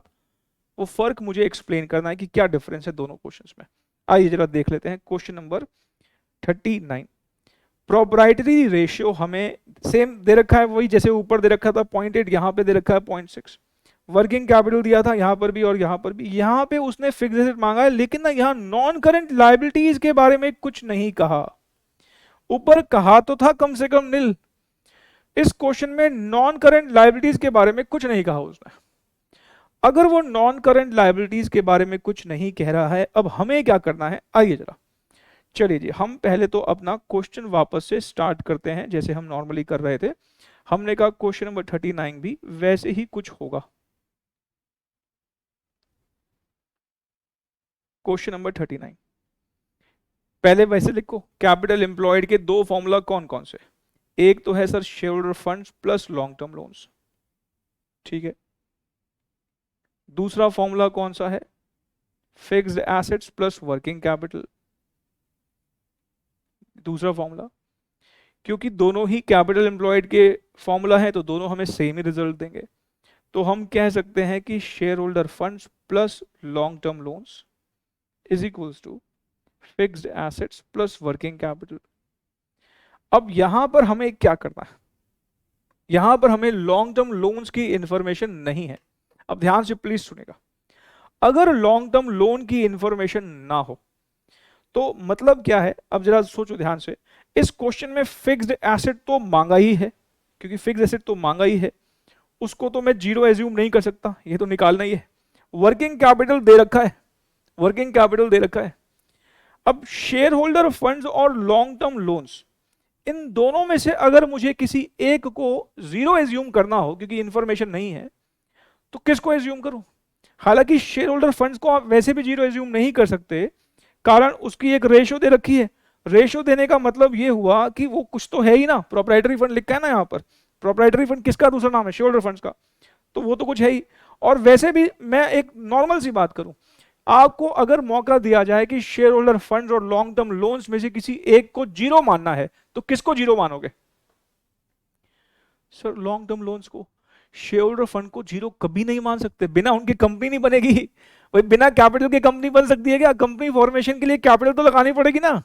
भाई हमने ऐसी कितनी कंपनियां देखी जिनके पास डेट नहीं है, लॉन्ग टर्म लोन जीरो, पैसा उधार लेती ही नहीं, सारा मालिकों के पैसों से ही बिजनेस होता है। ऐसी कितनी कंपनियां हैं, लेकिन क्या कभी ऐसी कंपनी सुनी है जो स्टार्ट ही बाहर वालों के पैसों से हुई है? नहीं। मिनिमम ही सही, कुछ ही सही, लेकिन बिना स्टार्टअप कैपिटल के, बिना मिनिमम कैपिटल के कंपनी फॉर्म ही नहीं होगी। कंपनी फॉर्मेशन के लिए कम से कम कुछ कैपिटल चाहिए। इसका मतलब यह हुआ कि हम किसी भी हालत में इसको तो जीरो एज्यूम कर ही नहीं सकते, शेयर होल्डर फंड को तो जीरो किसी हालत में एज्यूम नहीं कर सकते। तो अब मैं क्या बोलना चाह रहा हूं, ऐसा क्वेश्चन अगर आपको एग्जाम में दिखे और लॉन्ग टर्म लोन की इंफॉर्मेशन ना हो, तो हम उसको जीरो एज्यूम करके क्वेश्चन सॉल्व कर देंगे। जैसे पिछले क्वेश्चन में जीरो दे रखा था, यहां जीरो नहीं दिया हुआ, तो हम जीरो एज्यूम कर लेंगे। और मैं ऐसे आलतू फालतू नहीं, खुद से नहीं बोल रहा, ऐसे क्वेश्चन एग्जाम में आए हुए हैं, जीरो एज्यूम कर रखा खुद से उन्होंने, ठीक है ना। आइए जरा हम अब लिख लेते हैं यहां पर शेयर होल्डर फंड्स हमको नहीं पता, लॉन्ग टर्म लोन हमने जीरो एज्यूम किया है, फिक्स्ड एसेट्स नहीं पता, और वर्किंग कैपिटल है 1,20,000। इसके ब्रैकेट में, इसके ब्रैकेट में एक बात लिखिएगा, एज्यूमिंग, लिखना है आपको, नोटिंग तो करते हो ना बढ़िया से। Assuming long term loan to be nil, हमने एज्यूम किया है, ठीक है। तो अब हम कह सकते हैं, अब ये बिल्कुल पिछले क्वेश्चन जैसा हो गया, फिक्स्ड एसेट्स प्लस 1,20,000। अब जो हमें दे रखा है, क्या दिया हुआ है हमें? Fixed assets upon proprietary funds. Proprietary funds किसका दूसरा नाम है? शेयर होल्डर फंड्स का। Fixed assets upon proprietary funds, share holder funds का दूसरा नाम है 0.60, ठीक। और अब हम यहां पर कह सकते हैं, अब ये ना प्रोप्राइटरी फंड लिख रहा, बहुत बड़ा नाम है, ठीक है ना। मैं यहां पर 0.60 SHF लिख रहा हूं। SHF की जगह वैल्यू पुट कर दो, fixed assets plus 1,20,000, 0.60 fixed assets plus 72,000। Equation खोल दी हमने, ठीक है ना। 0.40 fix assets is equals to 72,000। बताइए भाई फिक्स एसेट्स कितना आ जाएगा?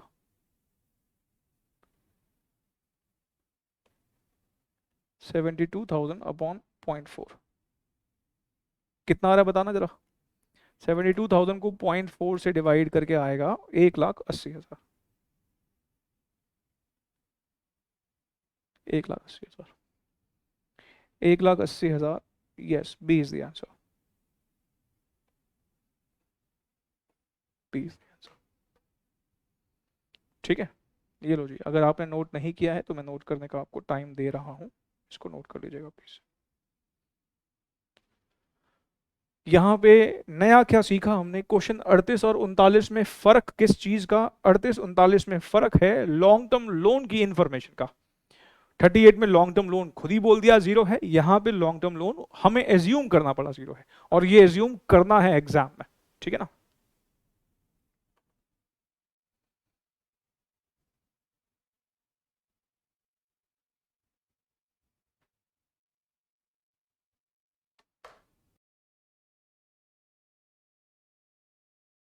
चले बढ़े, आगे बढ़े। क्वेश्चन नंबर 40, क्वेश्चन नंबर 40 में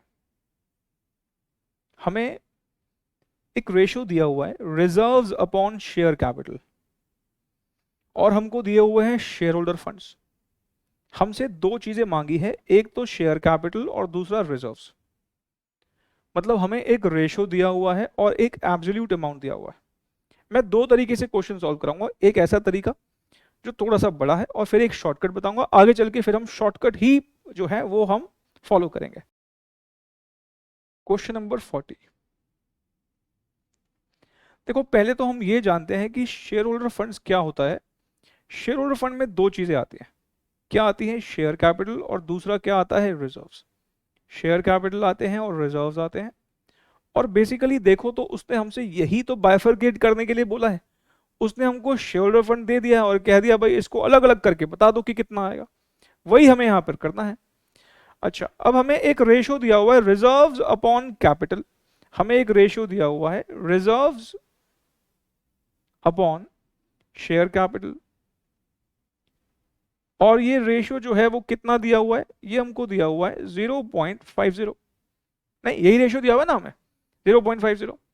हम क्या लिख सकते हैं कि reserves is equals to 0.50 share capital, बिल्कुल लिख सकते हैं reserves is equals to 0.50 share capital. और अगर मैं इसको इक्वेशन 1 बोल दूं, इसको इक्वेशन 1 बोल दूं और कहूं भाई रिजर्व्स की जो वैल्यू है इसके अंदर पुट कर दो, भाई शेयर फंड आपको पता है, इसकी जगह मैं अगर 0.5 शेयर कैपिटल लिख दूंगा तो हमारे पास एक ही अननोन फिगर रह जाएगी, हमारे पास एक ही अननोन फिगर रह जाएगी, और वो क्या, शेयर कैपिटल। करके देखते हैं, देखो पहले तो नोटिंग तो पूरी करेंगे ना, bye putting the value of, मैं अभी इसका एक शॉर्टकट बताऊंगा, ठीक है, फॉलो हमें शॉर्टकट ही करना है। By putting the value of reserves in equation 1 we gate,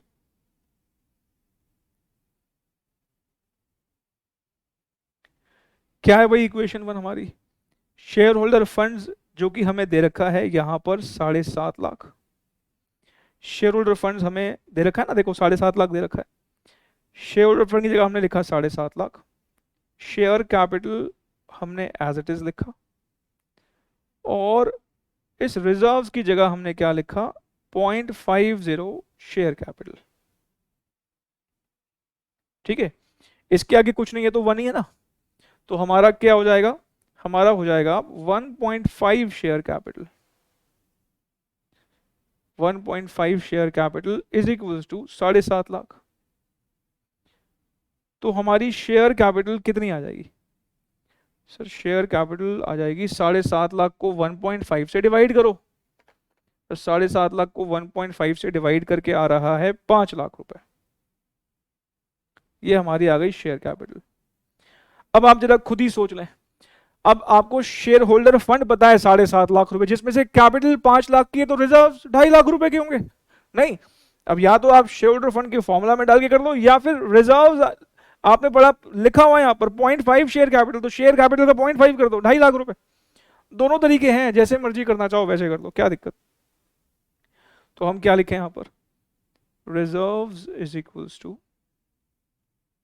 0.50 into share capital, तो 0.50 इंटू 5 लाख,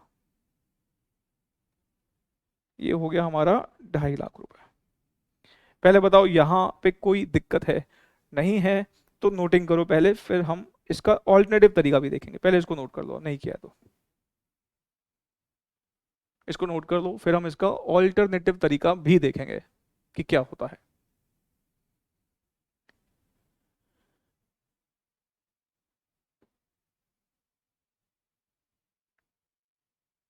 हमारी कैपिटल आ गई 5 लाख, रिजर्व्स आ गए 2.5 लाख।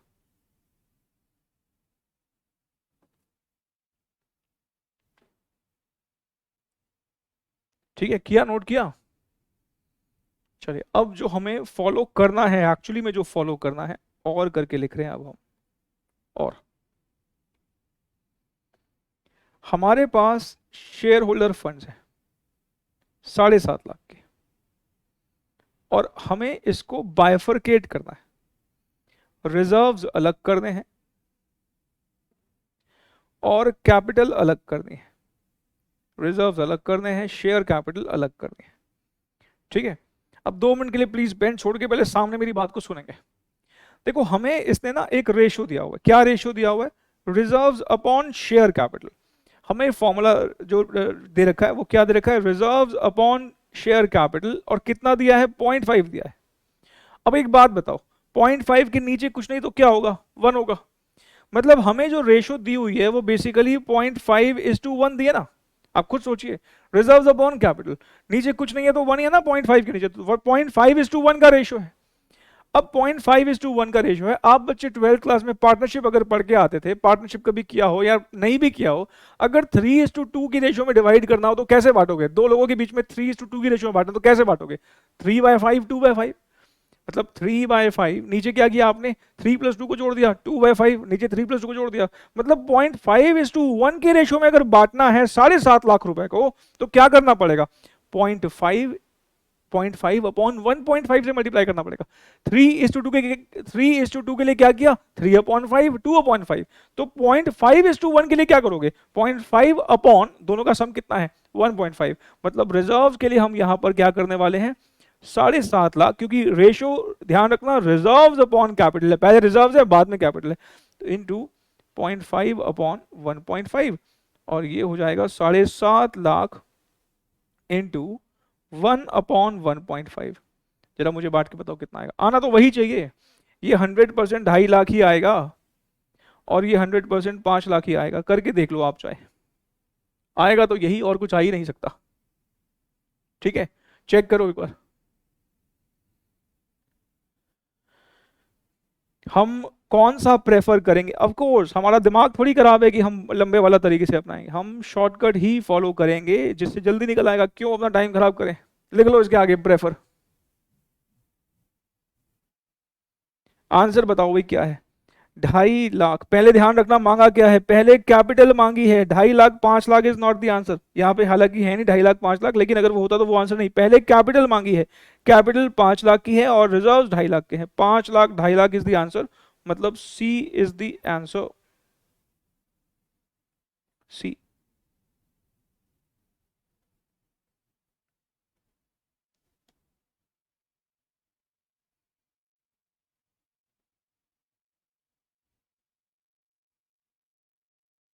मैं टेस्ट में दूंगा ना ये क्वेश्चन, सपोज तो मैं 2.5 लाख 5 लाख भी लिखूंगा तो आप फिर देखते रहना टेस्ट में ध्यान से। हाँ, इसमें रह गया डालना ऐसे, बट ये ऐसे भी आपको बेवकूफ बना सकता है।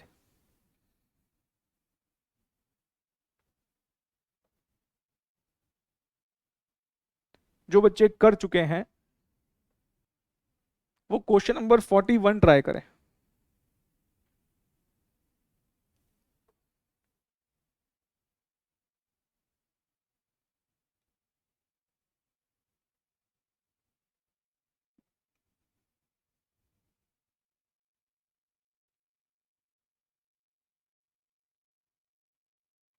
जो बच्चे कर चुके हैं वो क्वेश्चन नंबर 41 ट्राई करें।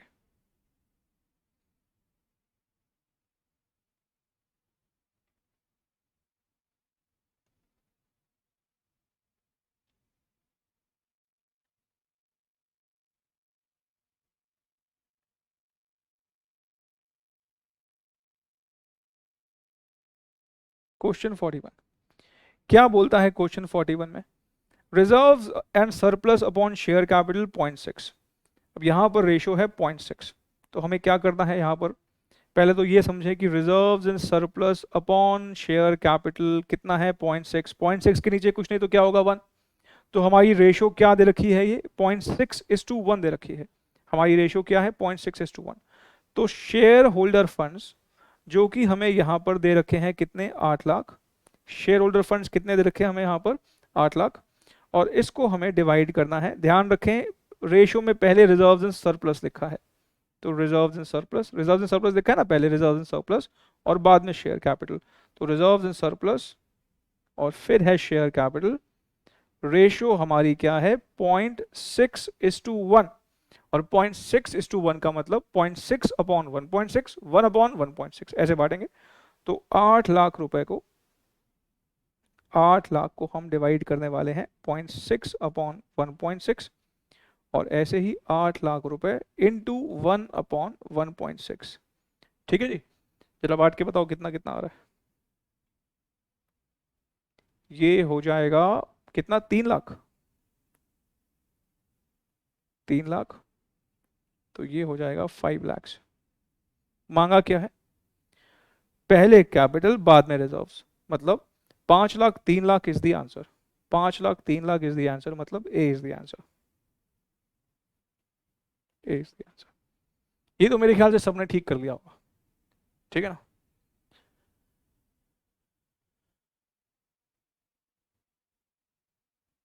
चलें बढ़े, आगे बढ़े।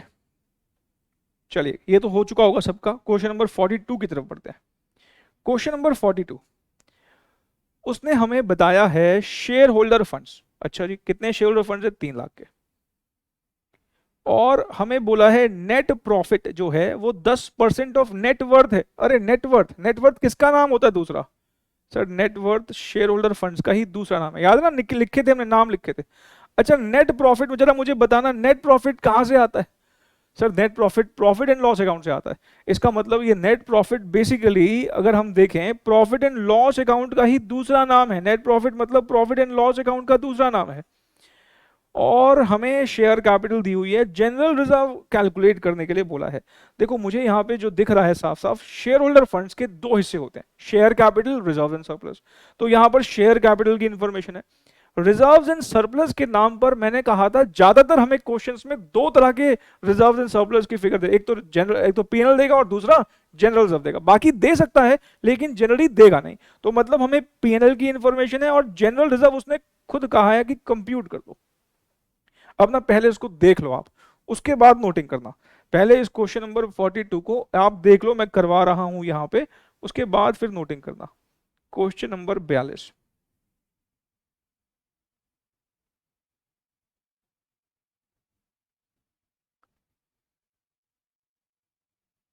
Share holder funds. हमें शेयर होल्डर फंड्स यहां पर पता है कितने हैं?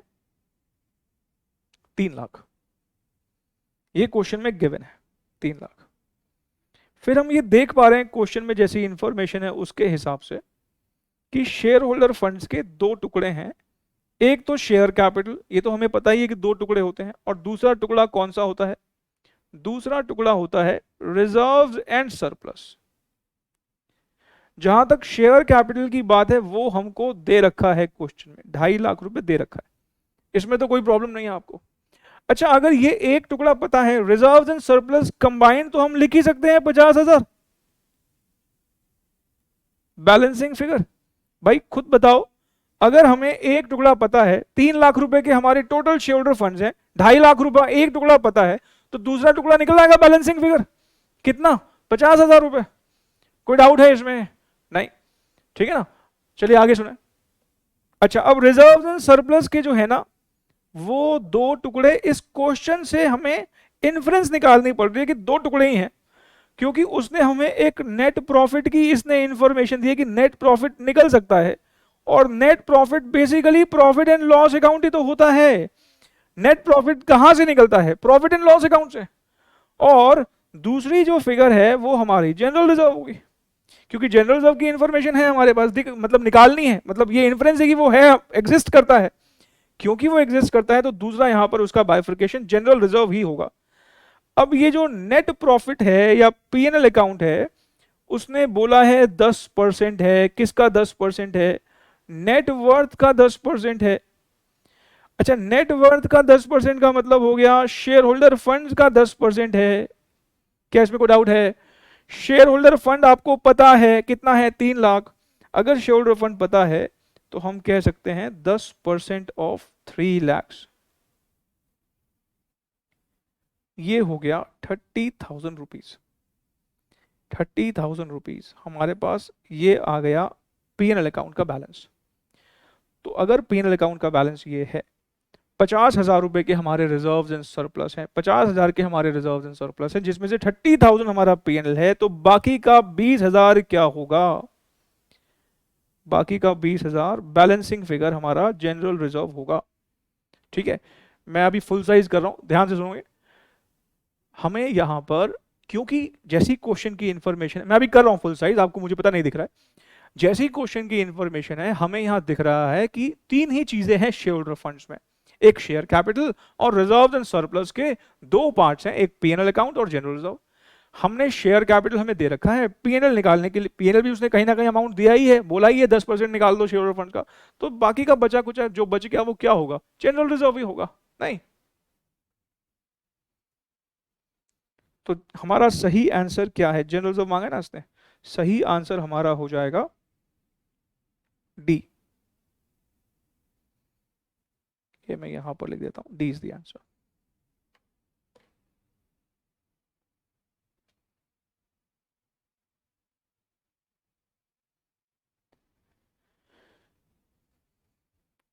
और ये बात आपको याद होगी, हमने कही भी थी कि रिजर्व्स इन सरप्लस में सरप्लस का मतलब क्या होता है? पीएनएल। और रिजर्व्स का मतलब बहुत सारे रिजर्व्स होते हैं, जिसमें से एक ही रिजर्व यहां पर गिवन है, वो है जनरल रिजर्व।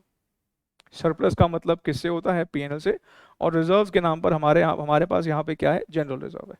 ठीक है,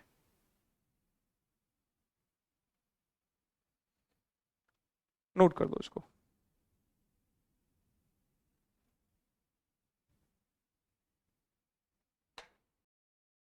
अगला क्वेश्चन जो हम कर रहे हैं वो क्वेश्चन नंबर 44 करेंगे। पहले पहले 44 करेंगे, उसके बाद 43 करेंगे, क्योंकि ना एक्चुअली 42 के कॉन्सेप्ट पर बेस्ड है क्वेश्चन नंबर 44। पहले ये कर लेते हैं।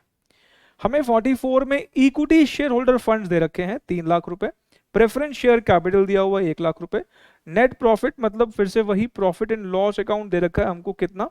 10% of proprietary funds. Proprietary funds का मतलब क्या होता है? ध्यान रखना, इक्विटी शेयर होल्डर फंड नहीं, share holder funds. Share capital दे रखा है अपने को 2.5 लाख रुपए का, और हमसे फिर से जनरल रिजर्व मांगा है। ठीक है ना? अच्छा, 42 और 44 में फर्क किस चीज का है?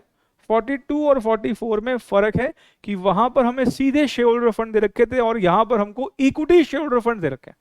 तो पहले हमें शेयर होल्डर फंड यहां पर कंप्यूट करना पड़ेगा। तो ठीक है जी, कर लेते हैं, क्या प्रॉब्लम है? तो हम यहां पर चलते हैं क्वेश्चन नंबर 44 की तरफ। क्वेश्चन नंबर 44, हमें इक्विटी शेयर होल्डर फंड दे रखा है। इक्विटी शेयर होल्डर फंड दे रखा है, कितना दे रखा है? 3 लाख। फिर हमको प्रेफरेंस शेयर कैपिटल दिया हुआ है, वो कितना दिया हुआ है? 1 लाख। तो हम ये बात जानते हैं कि जो इक्विटी शेयर होल्डर फंड्स होता है वो कैसे निकलता है? शेयर होल्डर फंड्स में से जब हम प्रेफरेंस शेयर कैपिटल माइनस कर देते हैं, ऐसे तो निकलता ना, याद है ना आपको? अच्छा जी, अब या तो ये कहें कि शेयर होल्डर फंड्स हम कैसे निकाल लेंगे? अगर हमें इक्विटी शेयर होल्डर फंड दे रखा हो, उसमें प्रेफरेंस शेयर कैपिटल को जोड़ दो, सीधी बात। तो 3 लाख प्लस 1 लाख, हमारे शेयर होल्डर फंड्स कितने हो गए? हमारे शेयर होल्डर फंड्स हो गए 4 lakhs। ठीक है ना? और इसकी मदद से अब आप निकाल लो नेट प्रॉफिट। नेट प्रॉफिट का मतलब क्या? Profit and loss account. कितना बोला है? 10% of proprietary funds. Proprietary funds किसका दूसरा नाम? शेयर होल्डर फंड्स का। तो ये हमारा आ जाएगा 40,000। मेरे ख्याल से तो कोई डाउट नहीं होना चाहिए अभी तक। अभी तक सिर्फ नया क्या किया, हमें पहले यहां पर ये शेयर होल्डर फंड निकालने पड़ा, और उसके बाद अब बिल्कुल वैसा जैसे पहले क्वेश्चन में था वैसे ही सब कुछ करना है। शेयर होल्डर फंड्स जो कि हमने हमने निकाल लिए हैं 4 लाख, और हमें अब यहां पर शेयर कैपिटल गिवन है। शेयर कैपिटल जो है वो कितने गिवन है, शेयर कैपिटल है 2.5 लाख रुपए। और बाकी क्या कहेंगे हम, बाकी कहेंगे reserves and surplus, reserves and surplus. और रिजर्व्स एंड सरप्लस हमारा निकल आएगा यहां पर बैलेंसिंग फिगर 1.5 लाख। ये क्या निकल के आ गया, बैलेंसिंग फिगर। 4 लाख में से 2.5 लाख रुपए की अगर शेयर कैपिटल है तो 1.5 लाख रुपए के हमारे रिजर्व्स एंड सरप्लस होंगे। और अब इस रिजर्व्स एंड सरप्लस के भी हमें टुकड़े करने हैं। एक टुकड़ा P and L account, reserves and surplus में इसी को तो क्या बोलते हैं, सरप्लस। अच्छा जी, पी एंड एल अकाउंट कितना है हमारा 40,000, और बाकी बैलेंसिंग फिगर हमारा जनरल रिजर्व हो जाएगा। जरा बताना जनरल रिजर्व कितना हो जाएगा। सर ये हो जाएगा 1,10,000, 1,10,000 बैलेंसिंग फिगर। ठीक है जी, 1,10,000 बैलेंसिंग फिगर। हम कर रहे हैं क्वेश्चन नंबर 40। कौन सा कर रहे थे, अरे none of the above is the answer. कई बच्चों को लगता है sir none of the above तो हो ही नहीं सकता, 1,10 है ही नहीं ऑप्शन में, नन ऑफ द अबव। ठीक है ना, तो सही आंसर है क्या है, D, none of the above, क्योंकि ऑप्शन में ही नहीं है नन ऑफ द अबव। ये लो नोट कर लो।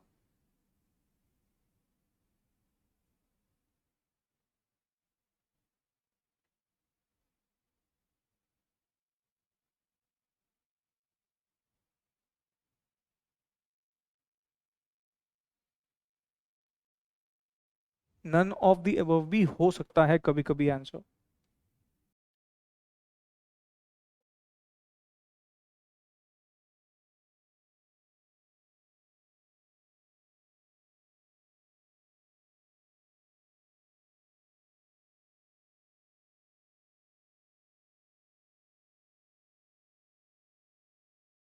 चलिए अगले क्वेश्चन की तरफ बढ़ते हैं, क्वेश्चन नंबर 43।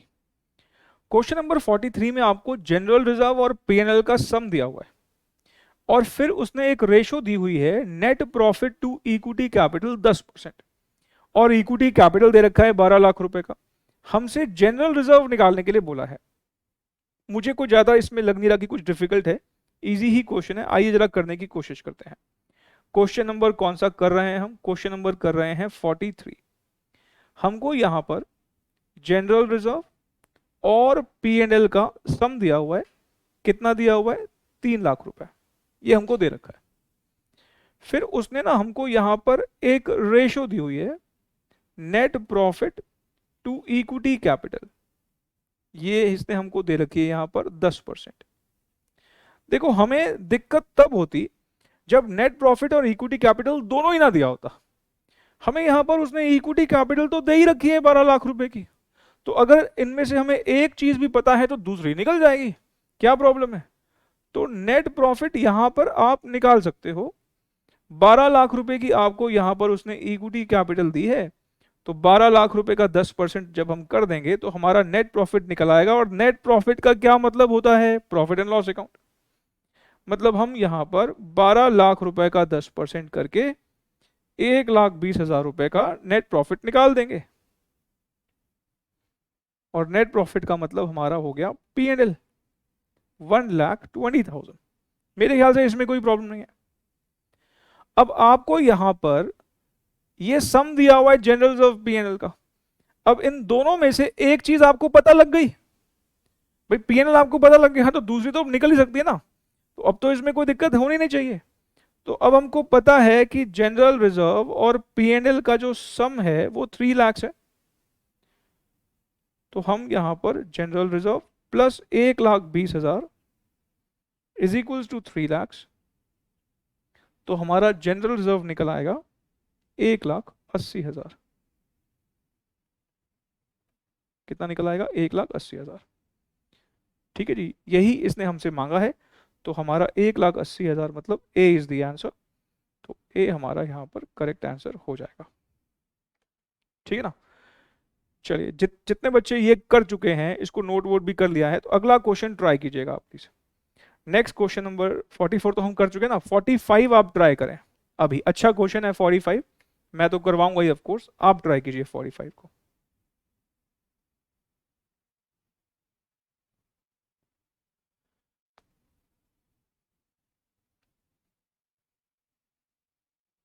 फोर्टी फाइव आप समझिए कि 43 का ना 5x वर्जन है, अपग्रेडेड वर्जन है।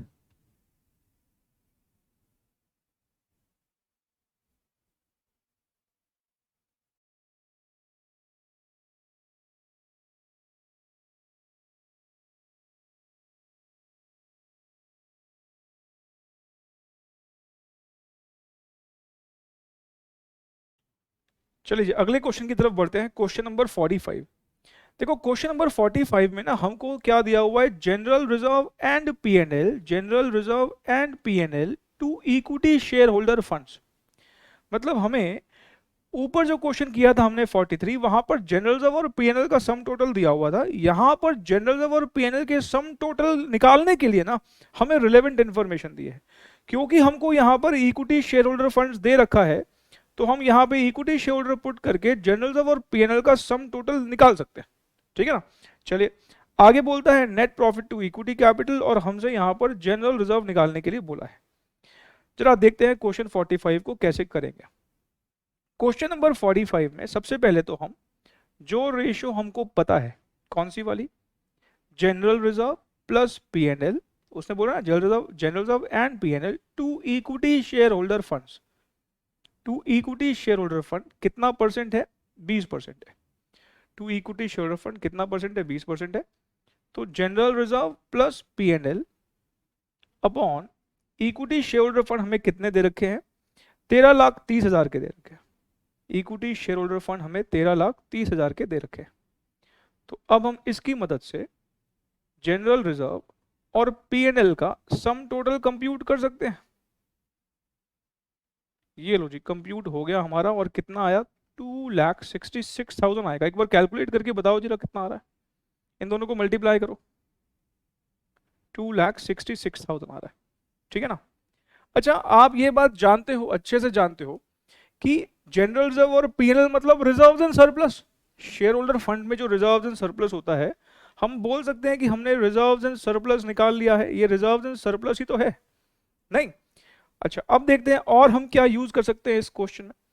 Net profit to equity capital दिया तो हुआ है, लेकिन ना अभी हमारे पास नेट प्रॉफिट इंडिविजुअली है और ना ही हमारे पास इक्विटी कैपिटल है। इक्विटी शेयर होल्डर फंड तो है लेकिन इक्विटी कैपिटल नहीं है। तो इस रेशियो को यूज करने के लिए पहले हमको क्या चाहिए होगा, पहले हमको इक्विटी कैपिटल चाहिए होगा। तो इक्विटी कैपिटल निकालने का भी तरीका है, आराम से निकल जाएगा। कैसे निकलेगा इक्विटी कैपिटल, भाई आपको इक्विटी शेयर होल्डर फंड पता है, इक्विटी शेयर होल्डर फंड कैसे निकलता है। एक तरीका तो है कि शेयर होल्डर फंड में से प्रेफरेंस शेयर कैपिटल को माइनस करो, और दूसरा तरीका क्या है कि इक्विटी कैपिटल लो और सारे रिजर्व्स एंड सरप्लस जोड़ दो। इक्विटी कैपिटल लो और रिजर्व्स एंड सरप्लस जोड़ो, मतलब सब कुछ जोड़ते हुए प्रेफरेंस शेयर कैपिटल को इग्नोर मार दो, तब भी इक्विटी शेयर होल्डर फंड निकल आएगा। तो कहने का मतलब क्या है, यहां पर हम अगर यहां देखें, हम कह सकते हैं कि इक्विटी शेयर होल्डर फंड्स निकालने का तरीका हो सकता है इक्विटी शेयर कैपिटल लो और उसमें रिजर्व्स एंड सरप्लस जोड़ दो।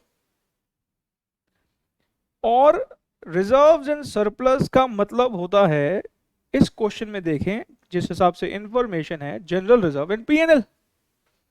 भाई मुझे अलग अलग नहीं पता पर सम तो पता है दोनों का, दोनों का सम तो पता ही है ना, 266। तो इक्विटी शेयर होल्डर फंड हमें इस क्वेश्चन में दे रखा है, कितना दे रखा है, 13,30,000। ये इस क्वेश्चन का ना सबसे बेहतरीन पॉइंट है, सबसे ज्यादा सोच, अगर कोई ये सोच पाया, इसका मतलब उसका जो उसने अभी तक कॉन्सेप्ट बहुत बढ़िया से सोचा है, बहुत बढ़िया से सीखा है रादर। 2,66,000 ये दोनों का सम है 266, तो मैं इसकी मदद से निकाल सकता हूं क्या, 1330 माइनस 266, जरा बताना कितना हुआ, कितना, 10,64,000। ये हमारी इक्विटी शेयर कैपिटल है। ये इस क्वेश्चन का सबसे बेहतरीन पॉइंट है। ठीक है, ऐसे थोड़ी बोला कि उसका 5x है, ये सोचना पड़ेगा कि कैसे इक्विटी शेयर कैपिटल निकलेगी। अब इक्विटी शेयर कैपिटल निकलने के बाद तो कोई प्रॉब्लम है ही नहीं, अब ये वाली जो रेशियो है net profit to equity capital वो यूज कर दो और कैलकुलेट कर दो। नहीं, इसके बाद क्या करेंगे अब हम,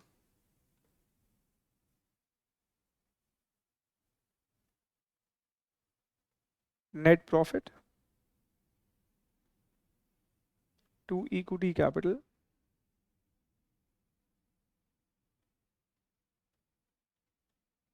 10%,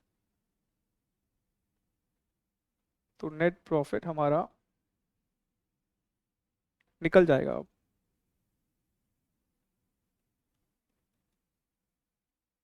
नेट प्रॉफिट जिसको हम प्रॉफिट एंड लॉस अकाउंट भी बोलेंगे, मल्टीप्लाई करने पर ये हो जाएगा 1,06,400। अब आपको जनरल रिजर्व और पीएनएल का सम पता है, इसमें से एक चीज आपने निकाल ली पीएनएल, तो जनरल रिजर्व अब आप निकाल सकते हैं। ठीक है ना,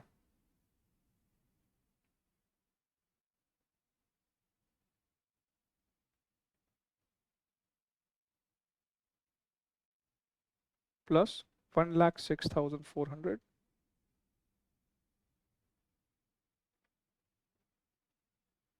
कितना आएगा अभी बताओ जरा।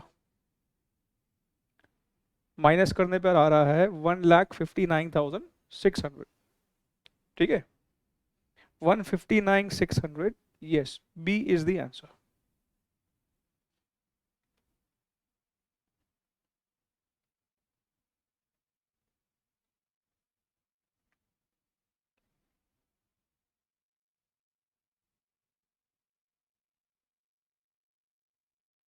ये लो नोट कर लो इसको, थोड़ा सा मैं इसको लार्ज कर देता हूँ।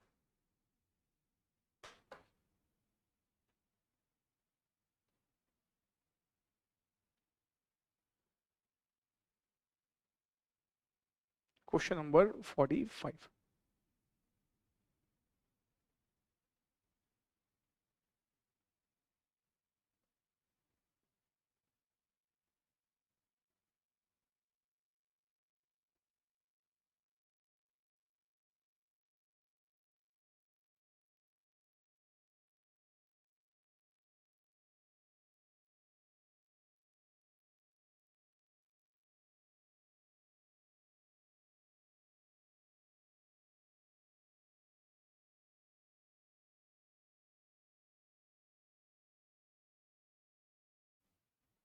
चलिए आज की क्लास ना यहीं पे वाइंड अप करते हैं। अब आप होमवर्क लिखिएगा, थोड़ा होमवर्क ज़्यादा दे दूँ ना आपको।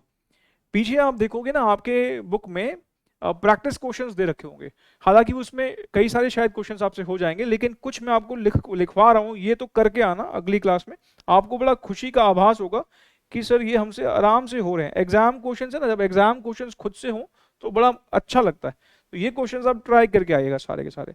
जो क्वेश्चन एक आध हो सकता है इसमें से ना हो आपसे, तो वो मैं अगली क्लास में फिर आपको ट्राई मतलब मैं करवा दूंगा। फिर इन क्वेश्चंस को आपको ट्राई करके आना है। क्लास वर्क क्वेश्चंस आपको पता है, ये तो बाय डिफॉल्ट होमवर्क आपका बनेंगे ही बनेंगे। उसके अलावा 46, 47 और ये पीछे प्रैक्टिस क्वेश्चंस में कई सारे क्वेश्चंस हैं, इनको आप ट्राई करके आएंगे। और कई सारे क्वेश्चन इसमें एग्जाम के हैं और वो आपसे होंगे, तो ऑफकोर्स आपका कॉन्फिडेंस काफी बढ़ेगा। तो ये होमवर्क आप नोट कर लीजिए और मैं आपसे मिलूंगा अब अगली क्लास में। ठीक है, प्लीज़ अच्छे से सारा रिवाइज करके आइएगा। अभी तक मैंने जितना पढ़ाया आपको उसको अच्छे से आपको रिवाइज करना है, और फिर अगली क्लास में हम अपने इस डिस्कशन को आगे बढ़ाएंगे। हम मोस्ट प्रॉब्ली नेक्स्ट क्लास में पीएनएल को एनालाइज करेंगे। अभी हमने बैलेंस शीट के ऊपर किया ना एनालिसिस, नेक्स्ट क्लास में हम प्रॉफिट एंड लॉस अकाउंट, जिसे हम इनकम स्टेटमेंट भी कहेंगे, उस पर जो है एनालिसिस अपना करना शुरू करेंगे। चलिए, thank you so very much, take care, bye.